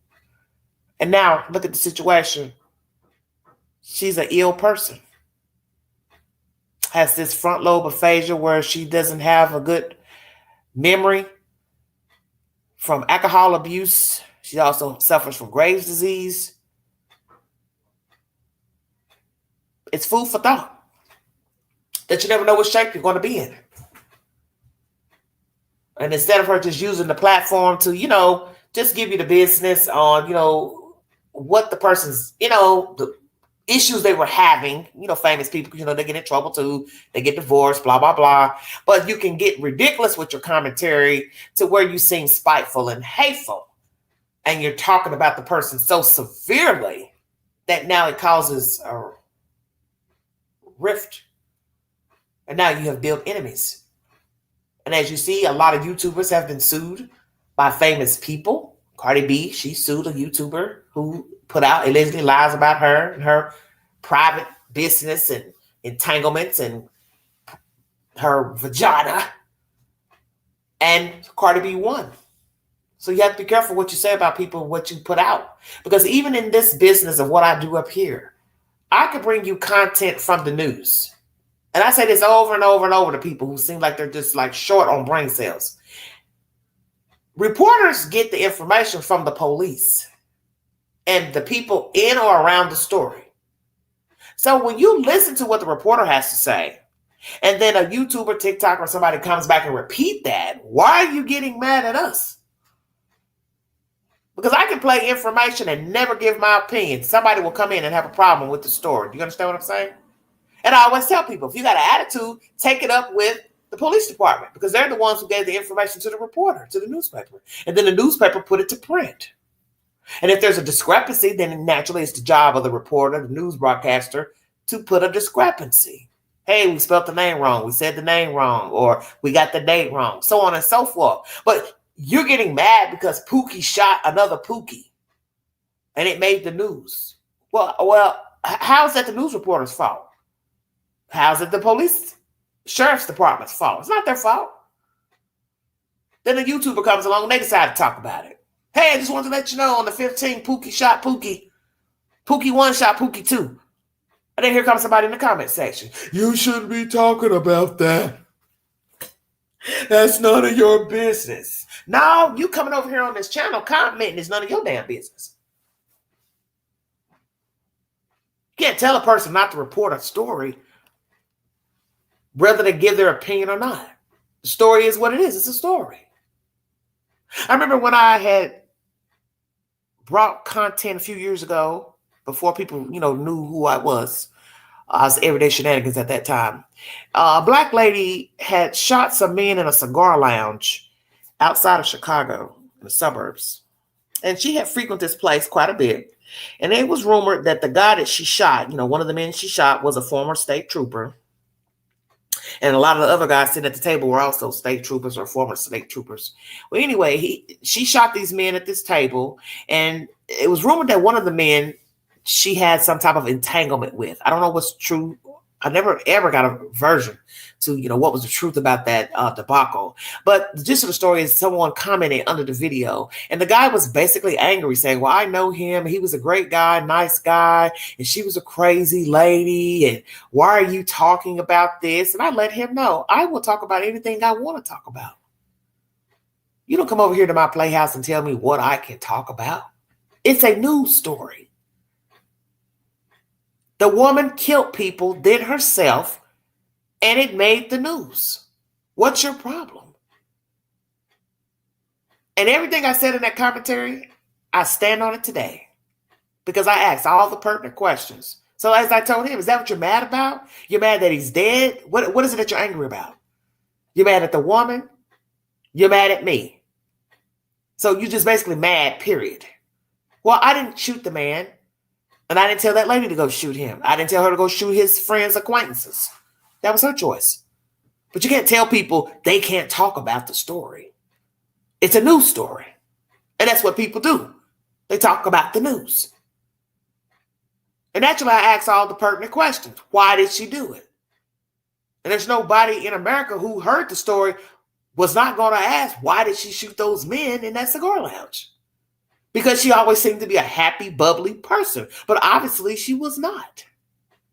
She shot them for a reason. And I got a feeling that she probably had feelings for the man at the table. Maybe things didn't go the way she had anticipated. Maybe he let her down. Maybe he misled her. I don't know. But she had some type of entanglement. Because one of the guys said, you would know her laughter as soon as you entered the room. You didn't even have to see her face, but you knew her laugh. So he, like I'm sure other people who attended the lounge, assumed she was a happy-go-lucky person. But obviously she was not. And the gist of the story, besides her murdering these men and then unaliving herself, when the police went to her home, she had some names scribbled on the wall. So she had a checklist. So imagine the police had to go find those men to let them know their name was on her radar, if you see where I'm going with this story. They're lucky to be alive because, you see, she shot those men, then she killed herself because 9 times out of 10, she knew she probably wasn't going to get out of that room alive. But the gist of the story is that there were other men's names written on the walls in her apartment who obviously she had a problem with. So perhaps this lady obviously was an angry lady, bitter lady, mad at the world, mad at men. Maybe there are men she dated, had sex with. Things didn't go the way she wanted. They mistreated her, talked bad about her. I don't know. Never got an understanding why she did it. And see, this is why I always say you have to treat people accordingly. As I told someone recently, you're going to find out the hard way. Oh, yeah, I said this to a man recently. Really, I hope he's listening to the live stream. Please get an earful. I said, you're going to fuck around and find out. You keep doing the shit that you're doing. Yeah, we're going to go in the belly of the beast during this live stream. You can't go around mistreating people, talking any kind of way to women, men, using people for whatever it is you think you're getting from them. And you're not returning anything. Because see, we don't really know what happened with that lady and one of the men that was murdered. For all we know, as I said, they were entangled. They had sex. They dated. It didn't work out. For all we know, he could have shared their business to those other guys. Maybe she overheard them talking about her one day in the bar. See, men are vicious. Because a lot of you all are like girls. You like to kiss and tell. You like to tell things. Oh, yeah, she did this. She did that. And then it gets back to the woman.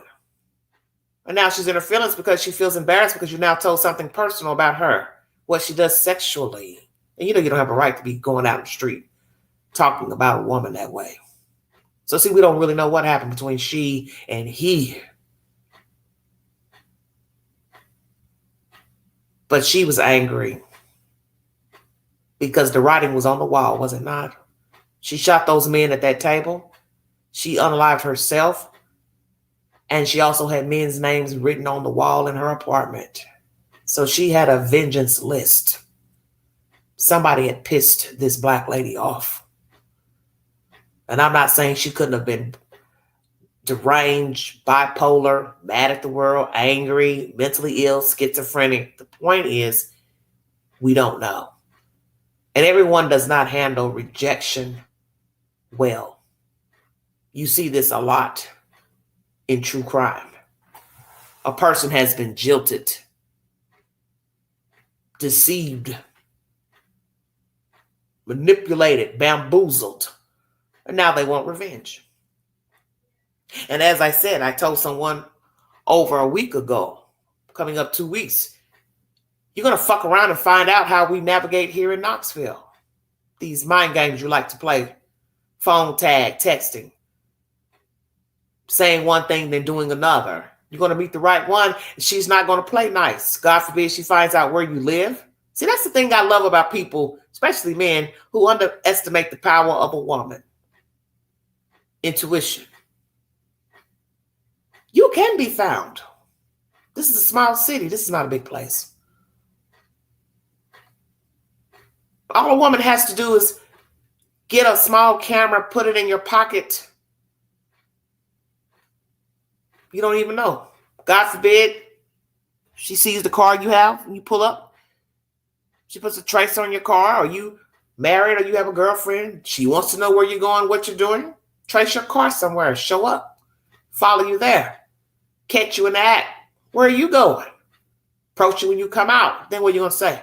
Oh, I was just visiting a friend. And she tells you, oh, no, I don't think you was visiting a friend. Oh, yeah, I was hanging with my homeboy. No, I don't think it was your homeboy. That's a woman in there. What's her name? No, what a woman. Then boom, she pulls out a gun and shoots you. See, a lot of people take life for granted. You don't think the shit won't come back, but it will. It'll find you. It'll find you out. It always does. That's why you have to be careful getting involved with people, how you treat people. As they say, treat people the way you want to be treated. So you're out here manipulating people, using people for sex, money, scams. You should know you're going to get that back one way or the other. You're not going to be happy. And frankly, we already know that you're unhappy. That's why you're doing it in the first damn place, because you're not happy. You're not in a good place. You're not in a good space in the universe, because you have no reason to be out here doing these type of things. And as I said, we're all flawed. We've all made mistakes. We've all tried to come up off of another person, but it's a dangerous game. And a lot of men play these games, and women too. But as I told this person, do you know how many people have left Knoxville in a bag? Oh, yeah, I got gritty in the text messages and voicemails. Oh, yeah, Queen can get real nasty. I said, did you not know? You haven't heard? We don't play nice here in Tennessee, because some people think we're slow. We're just a bunch of country bumpkins, white and black. Just think we're some old dumbbells, some old rednecks. We don't know nothing. Well, I beg to differ. Because what I've seen here in Knoxville is proof in the pudding. You cross the right motherfucker, we will send your ass back in a bag. And I've seen it. I've seen many people who came to this small town and they left here in a black bag. Somebody had to come, identify their body, and ship them back to where the hell they came from. Because they decided to play childish games. And in the end, they won a very foolish prize. And that's what a lot of these men need to think about when they're out here navigating and they're meeting and greeting women and they're playing all these stupid games, phone tag games, texting games, only wanting to come by, for a quickie and then ignore you, then go pick up another one, do her the same way. Be very careful. Because people become emotionally involved and people invested in people they know are not right, don't mean them any good. And then they lose all bearings, sensibilities, common sense. And now they want to exact revenge. And the one thing I've learned, you cannot make people like you. You cannot make people love you. And that's what you need to always remember. I was listening to a girl earlier, YouTube. She was talking, I think it was YouTube or Newsbreak. She was saying, I'm not about to pressure anybody into anything. What God has designed for me, it will be. If it ain't, then it ain't. It's good advice. No pressure. I'm not going to apply pressure. I'm not going to try to make somebody like me.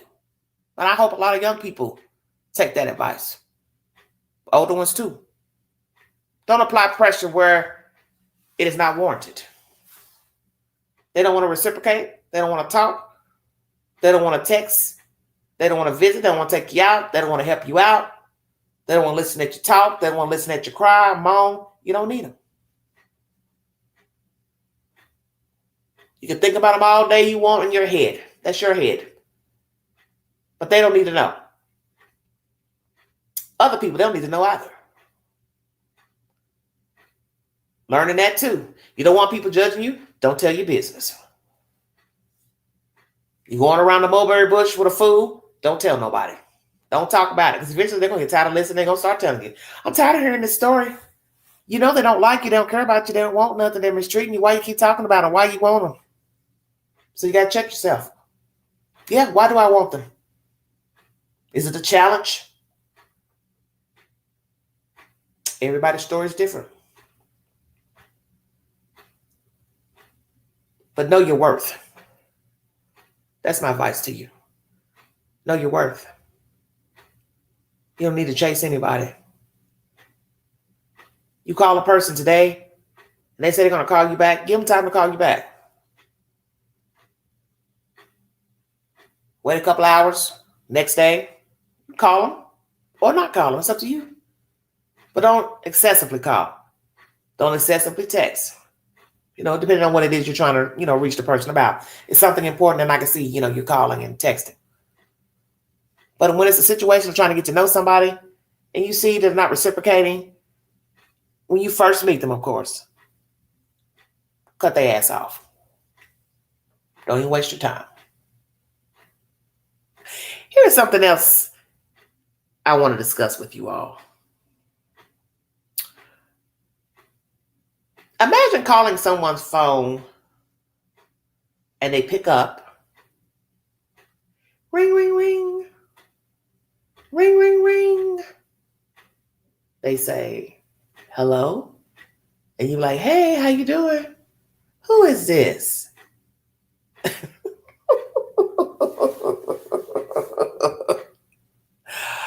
Did y'all hear that? Ring, ring, ring. Ring, ring, ring. They pick up. You say, hello. They say, hello. Who is this? What the fuck you mean, who is this?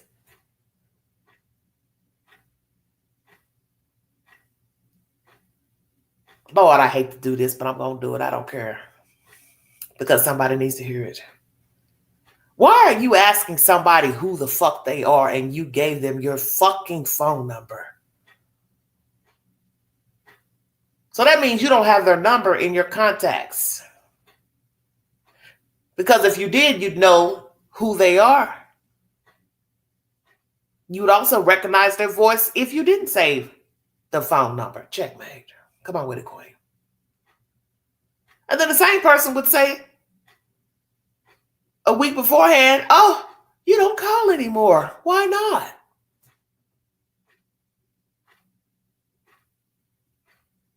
Listen very carefully to what I'm saying. Week before, you're questioning why someone's not calling your phone, but yet you have a phone to where you could call the person and check on them to say hello. How you doing? Need anything? You straight? And then another week goes by, days go by, they call your phone. A couple days go by after that first comment of where you approach them out in public and say, well, you don't call my phone.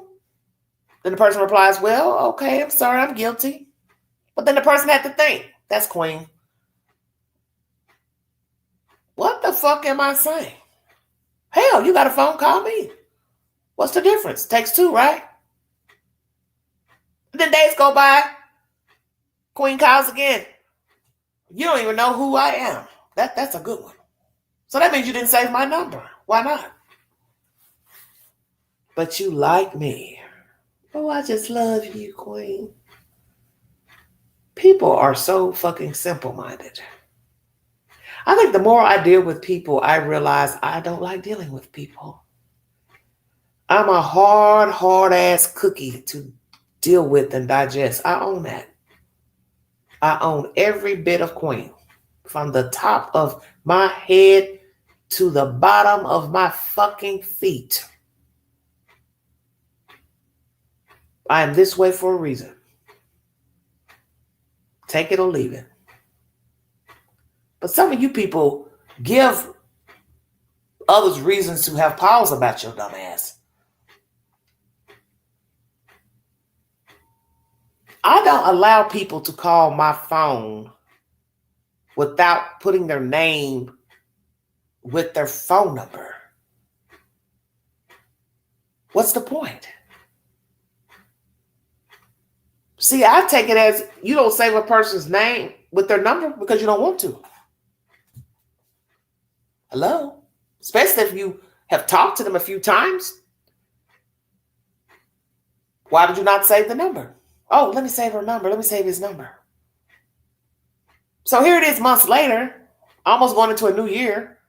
The person didn't know who I am, which I find baffling. But yet you'll ask me about going somewhere because I made a comment saying, woo, you're always doing stuff, going places, posting places you've been, you're really getting on, doing your thing. And then the person says, oh, you're welcome to come along. Well, you now know I can say after that conversation, well, how the fuck could I go somewhere if you don't recognize my fucking phone number? Checkmate. I love a clown. And I want to tell you all something else. And I'm sure many of you can attest to this. Because I read this from someone recently. This is so very true. So listen very carefully to what I'm about to say. You learn who people are when you're going through something. That's when you realize the validity and the substance of your courtships and your friendships with people. Do you understand what I'm saying? Such as, you don't have a car. That is when you will find out who your true friends and associates are, acquaintances. Go without a car and see who will be there to pick your ass up from work, take you to the doctor, take you to the grocery store, check on you, see if you need any damn thing. Checkmate. And let's just say for those listening to this live stream, you actually have a car. It's running at the moment. Play possum. Play possum for at least 2 days and tell people your car is not running. And ask them for a fucking ride to the grocery store. I know some of you are saying, oh, Queen, but that's deception. Why should I have to do that? You don't have to do it. I'm just saying, if you want to see who you're dealing with, give them an option. Give them an option. I'm going to say this. I'm being frank in this commentary. And as I've always told you, I have to be very careful what I talk about on this network because there's chances that people who follow me on other platforms can listen to this live stream and they'll know I'm talking about they black ass. Do you understand what I'm saying? And then next they'll come to me and say, well, Queen, I heard what you said in the live stream. I felt like you was talking about me. And then I probably had to go on and just say, yeah, motherfucker, I am talking about you. What's the problem? Because sometimes we got to own our shit. We got to call a spade a spade. And I wouldn't be helpful to you if I can't call the spade. Naturally, I don't want anybody to confront me about what I said in this live stream, because in the end, this is my shit. This is my journey. But if the shoe fits, then put that motherfucker on and wear it.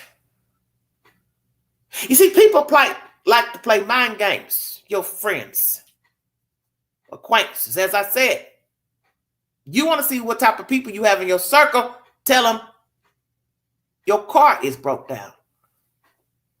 And see who will come pick your ass up. I'd like for somebody to come back and tell me in a few days they've done this and give me the results. Take the test. I want to even put it on the community page. And I want to see which brave soul that follows this network took the test and said, Queen, I was curious. I'm going to take your test because I want to see for myself if I really have true friends, true family members that care about me. That's the only way you're going to find out. Take the test. I'm going to share with you what type of person I am so you'll understand where I'm coming from with this information about the phone, the car test. Years ago, I was living in another county, far, far, far out. And there was an event in another town, which was 40 minutes from where I lived. So I invited a person that lives in this town where I currently am now, if they would like to go. And they said, sure, I'd love to go. I don't want to do all that driving anyway, because, I like to get drunk and blah, blah, blah. Long story short, Queen drove from town 1 into Knoxville, North Knoxville, picked up that person in North Knoxville, drove them to another small town, 30 minutes away, to have fun at an event, blah, blah, blah. Okay? Person was drunk, inebriated, naturally, as they said they would be, throwing shit out of Queen's SUV like a motherfucking fool. I had to check the person. Don't throw nothing out this window. I'm affiliated with this place. People know me. You're littering out my car. I don't rock like that. Because I have to stand account for what goes on in this car and what goes out of this car. Pick that shit up. Pick that cup up. Person that want to pick up the cup, I said, pick it up. Don't throw nothing out of this car. You're too old for that. It's disrespectful. So that showed me what the person was made of. I want everybody to listen carefully now, because Queen got a point. And I think you already know where I'm going with this story. So I gave you a pass that night. But in the back of my mind, I knew you were not for me because you're disrespectful. And if you disrespect my car, which is a part of Queen, you're disrespecting Queen. So that's a problem all in its damn self. So I kept on the back burner that night because I said to myself, like I always say to self, if they'll try you once, they'll try you again. Okay? So some time went by, a year or so ago. Queen was going through some things in 23. And I wasn't really talking to people because I was navigating, trying to get my life together, just had some shit I had going on I had to take care of. So I really wasn't talking to people on the phone for whatever reason. They knew the situation, told them about it. So one day they saw me months later out and they decided they want to get funky with me in public. Same bitch that was in my car now, mind you. What's wrong with you? You ain't talking, you ain't speaking, you ain't calling, all that old bullshit. Like what this other person ran by a week ago. The point is, you knew what I was going through, what I had on my mind. Why are you confronting me in public like you're trying to get loud? So Queen, she can be diplomatic. That's the side of me you sometimes don't get to see. That's so I don't end up incarcerated. Okay, see, I can go ham on this damn YouTube to a degree. But in real life, outside of here, I got to walk the walk accordingly by law, as not to be in the Nashville prison for women.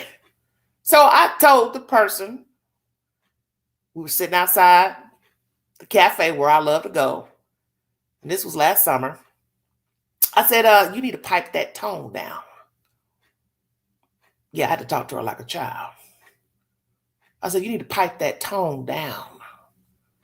Why are you loud talking? Well, you acting like da da da da. I said, okay, but why are you loud talking me in public? You know I don't rock like that. I said, don't you ever confront me in public about a damn thing. You got something you want to say to me? You call me on my telephone. But other than that, don't you ever address me in an undignified manner in public. And I play this game with every motherfucker that crossed me. I said it to somebody last week. Don't you ever get jiggy with me. Because I didn't come to you that way. Because I don't approach people foul in public. Never do I. Because I don't have anything invested in your ass to get ignorant in public. Checkmate.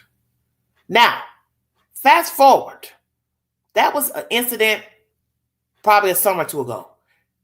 This year, Queen was not driving. So Queen had called the person, I think it was on a weekend, Friday night or so, and said, hey, what you doing? You want to get out? You want to go do something?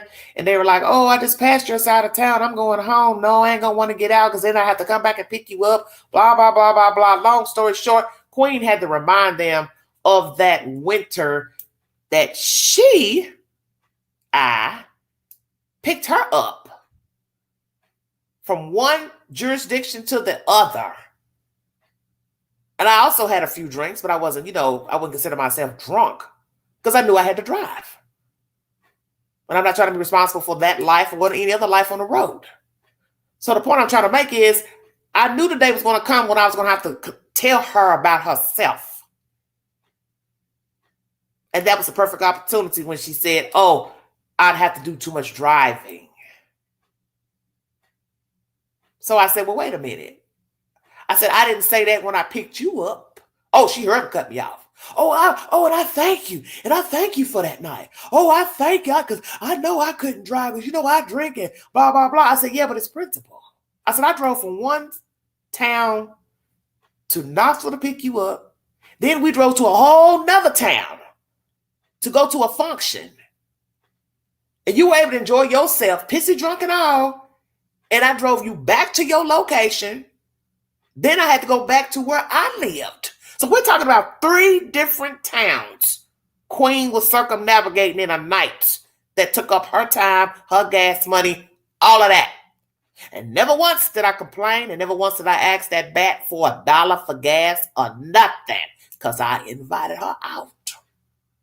So that'd be wrong to say, hey, give me some gas money. No, I invited her out.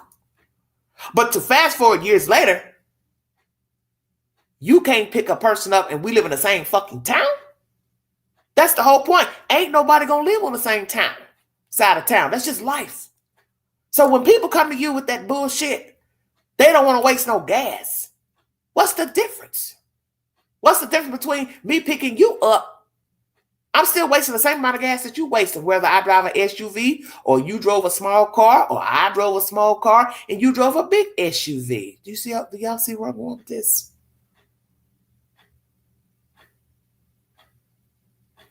Long story short, deleted her number, blocked her ass. Same thing with Facebook. Delete, block. Because you're showing me who you are. Because now you've been given 2 passes. The one pass, the night we went out and you threw something outside of my car in that parking lot and I told you to pick it up and you didn't. Then you confronted me months, a year or so later because I hadn't been talking to you. And then here recently asked you about going out and you going to tell me you had already been drinking, woo, you got to go on the other side of town to your house. You don't feel like you could drive back and all that long story short shit. So you already let me know that even if it's another time, I would call you to say, hey, let's go out. Can you pick me up? You're going to tell me no because you don't want to burn your gas because you drink. Although you're going to be drinking regardless and behind the wheel. And then I had to think about that. She ain't somebody's car I want to be in any damn way if she lived around the corner from me. Because I don't need to be getting in the car with a motherfucker that's pissy drunk. Checkmate. See, the moral of the story is the obvious. Know the company that you're in.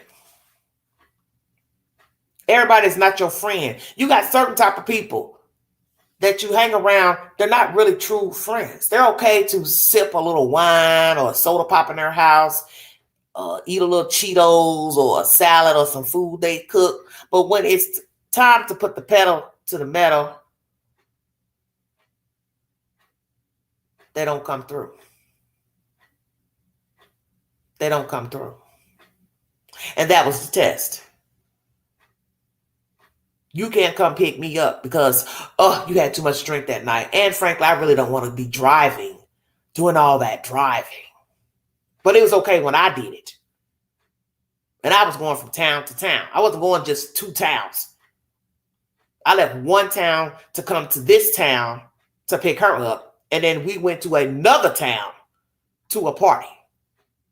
Because that's the type of person Queen is. She's reliable. That's why most people like to fool with me. Because they know she's loyal. Queen will have your back. Even though you're not going to give her that same loyalty back. But she got your back. So I've decided I no longer have a bitch's back. How about that?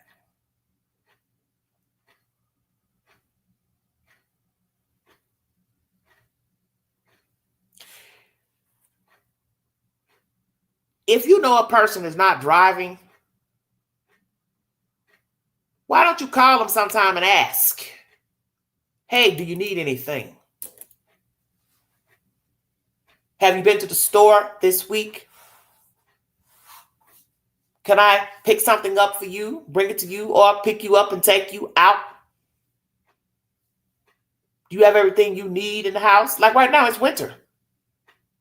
You already know that we're going to get a bad patch of weather where it's going to ice over, pipes will freeze, and there'll be no getting out. The roads are iced over, and you're going to definitely make sure you have everything you need in your house, such as soap, shampoo, soup, water, bread, eggs, milk, butter, so on and so forth, because you're not going to be able to get out. That's why I always try to keep things in this house. So in case there's an emergency, you can't get on the road, you can't drive, you can't get on public transportation, nobody can pick you up, you have everything you need in the house. And I definitely want to keep everything for the obvious reasons. I don't want to have to call a motherfucker and ask them for shit. Because I know how people are. Just like telling somebody you'll stop by, bring them something, but you never stop by, you never show up. So you basically said you gave 2 fucks. See, I keep trying to tell you how people show you what they're made of every day. It's just a matter of, are you listening? So, hey, I keep a Rolodex. I keep a mental Rolodex of everything. Now, God tells us not to keep a grudge. So I work on that every day, not to keep a grudge. But what I do is, as I said, I keep a mental Rolodex of the grimy shits these people have done. And then when I decide to fall all the way off, that's exactly what I do. And I don't return. So with this Hannah Kobayashi story,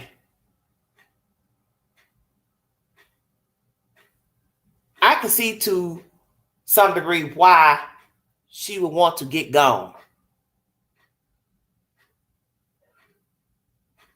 I don't know her story. I don't know her journey.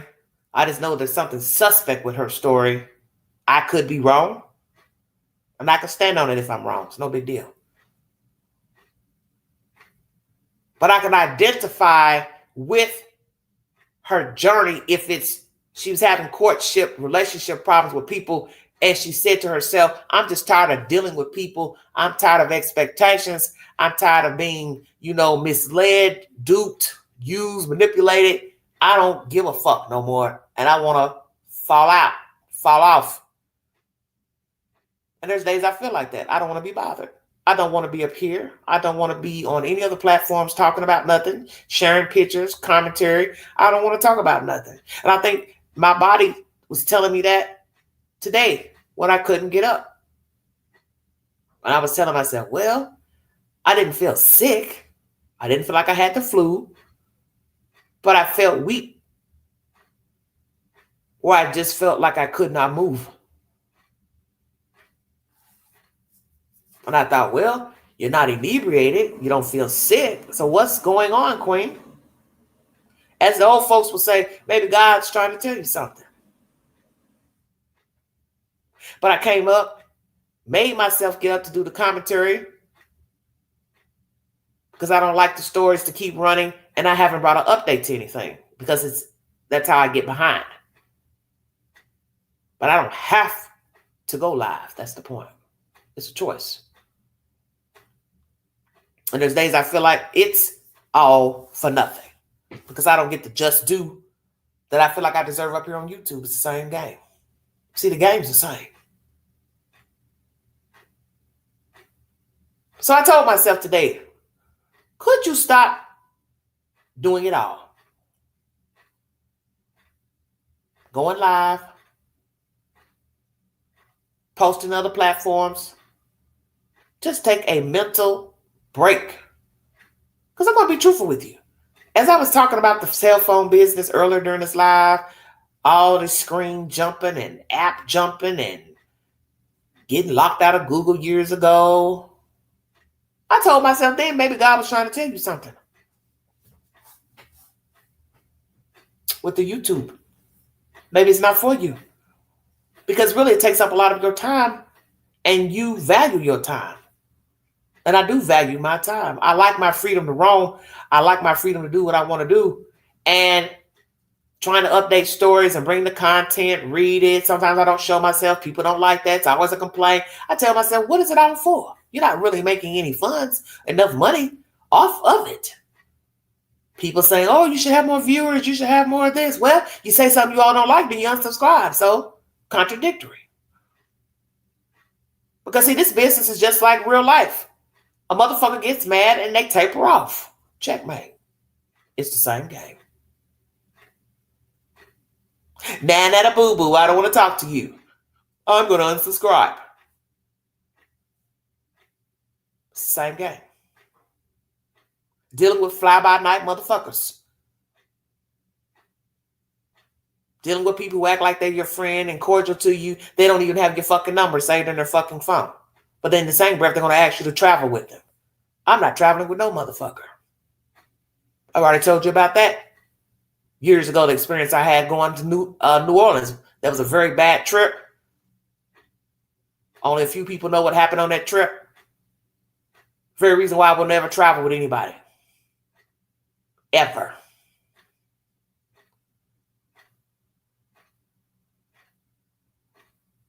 Because I know me.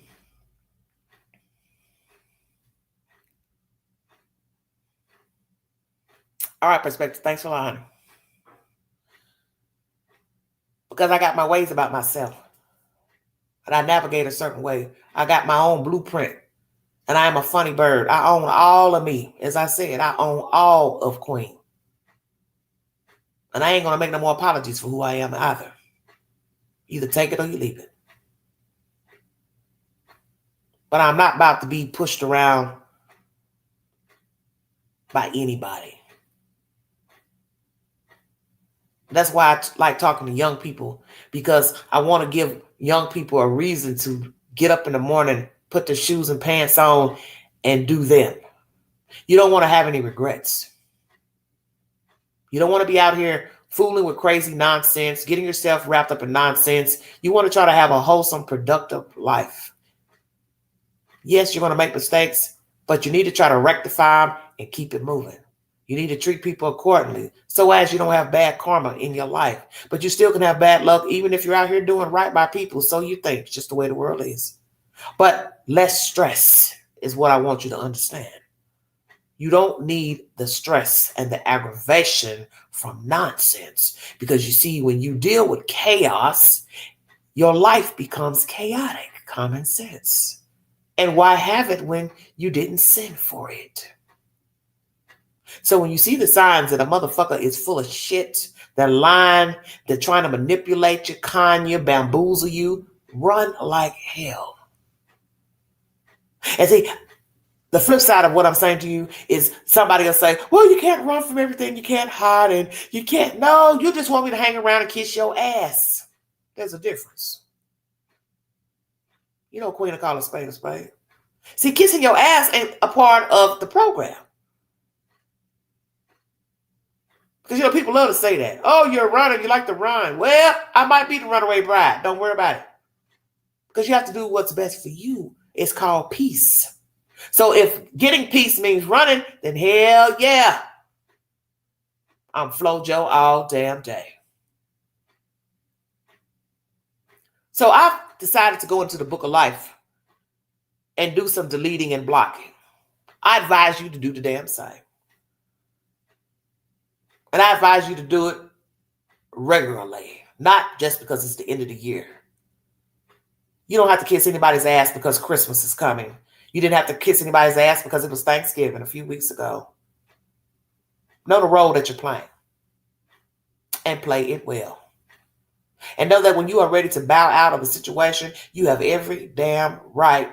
Do it respectfully. Ask not to get any badass karma later down the road. But if you're being misused, mistreated, gaslighted, you really don't owe nobody no explanation for why you disappeared. That's for your peace. You want to say something? That's your choice. You don't want to say anything? That's also your choice. People are just full of shit. That's what I've come to see with a lot of people. I've been sitting here lately, compartmentalizing each person, the little things they've been saying and doing, trying not to be judgmental on the things that they have done and said, and just say, well, try to look at it from their perspective. That's what I've been doing. And then I go back in and try to reassess, you know what I'm saying, the scenarios. But I know me. I am just at a point, once again, I don't want to be fucking bothered with anybody else. I'm tired of talking. I'm tired of venting. I'm tired of typing. I'm tired of it all. Just like we're doing this here, all the looking up stuff, repeating stuff, playing stuff. I get tired of doing that. I get tired of typing responses on the articles. That's why I said sometimes, bitch, you ain't got to respond. Just read it. Don't read it. Keep it moving. You ain't got to respond to everything somebody got to say on Facebook, IG, which I don't. I rarely even go through the people's profiles to see what they're posting. I just don't. Because I don't want to spend my days doing that. I really like having my free time to do me. Because I reflect better on my own time. And it's honestly less stressful. Now, naturally, I'm a human being. Desiring a mate, desiring company, camaraderie with another humans. But what I don't want is drama in dealing with another human, plus, plural. I don't need it. And this is the very reason why the world is at chaos with itself, because we all have our own views on the world, ideologies, thought process, and we just don't jive with one another.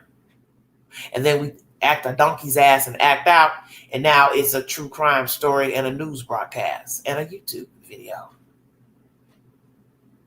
So what I advise you to do is to stop and think, stop and smell the roses, reassess the situation, weigh it from both angles, and then try to make a sound decision that is best for you, Not nobody else, but you only.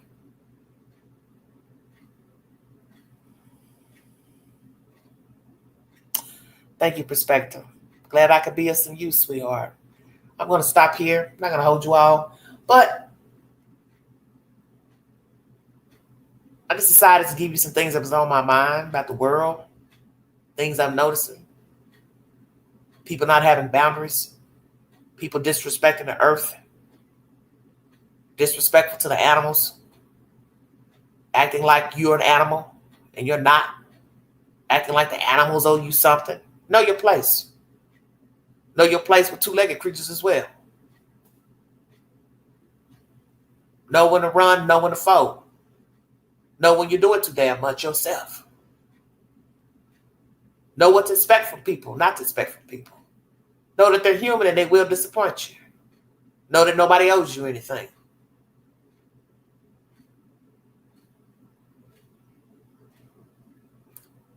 Know your role. Life is easier when you know your role. Sometimes it's hard to figure it out. So that's why I always say compartmentalize each person, scenario, chop it up, put it back together until you can make some sense out of it. And then sometimes it won't make any sense because it's illogical. Let it go. Keep it moving.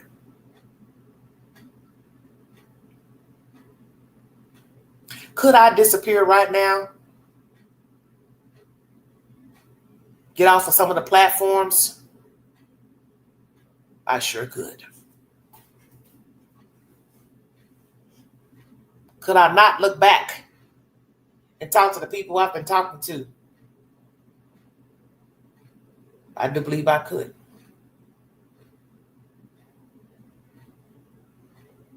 Because I'm just going to be truthful. There are times when I feel like I'm not really gaining anything. And I don't really deal with a lot of people. Let me make that clear. I don't deal with a lot of people. There's nobody running in and out of this place where I live. Nobody has a key. I don't go to other people's homes and houses. I don't go in and out of people's domains in this building where I live because I don't like problems. I like my space. I like my freedom. I like my privacy. Because I've learned that is when your business gets in the street, when you start dealing with people, you start talking too much and you start telling things and you can't take it back. So this is why you need to be very careful what you spill off your tongue. I know that everybody's not interested in what the hell you got going on too. But yes, I could fall off easily. I could be Hannah Kobayashi. And I can tell you this, and some of you are going to be shocked when I say what I'm going to say, but I'm going to go ahead and say it on this live stream. There won't be anybody putting out an APB if Queen right now walked off. There will be nobody filing a missing persons report because they can't get through the phone line. She's not posting to IG, Facebook, YouTube. And I know some of you are stunned, probably saying, what, you Queen of all people, friendly as you are? Because you don't really know me. You don't know my journey. And I probably shouldn't have shared that, but I'm going to go ahead and share it so you know. Things are not how they appear. So that's why I said I could be Hannah Kobayashi with no problem. With no problem. And I think we all know with the right dollar amount, all of us can be Hannah Kobayashi. Checkmate. You get that pocket full, you can walk on and still use your damn government name and never look back. And don't give a fuck if somebody show up at the door trying to find you. You know how to peep out the peephole and go back to doing what you've been doing. See, everybody's journey isn't the same. Everybody don't have the same type of life. There's people who want out. They want to disappear. They don't want to be bothered anymore. They are tired of dealing with people. They are tired of being disappointed. They are tired of pleasing people, kissing ass, feeling, not valued, not appreciated. Because that's the point. You really don't know people and their journeys. So this is why I didn't judge the story harshly when she first went missing. Because I know Queen and I know Queen's journey. You all don't. And I applied it to Kobayashi's story. So that's why I didn't ever say anything derogatory about her when she went missing. Because I said, who knows what she's going through? Who knows who she is? You got to know her first to know where she is and why she's not allegedly answering people. Nah, like I said, flip side, it was all a ruse to get attention, to get money. I don't know because I don't know her. But I know I felt something wasn't right. So I no longer cared. And that's what you have to do sometimes, is no longer care. It's not my story. It's not my journey. It's not my problem. Not my friend. Not my family. Why am I concerned? And a lot of people need to take heed and realize everybody's journey and story is not yours. Not for you to be worried about. Not for you to be concerned about. You got to know when to fold. Whether it's somebody else's story or your own. That's my content. Like, share, subscribe, drop your comments below this video. Weigh in.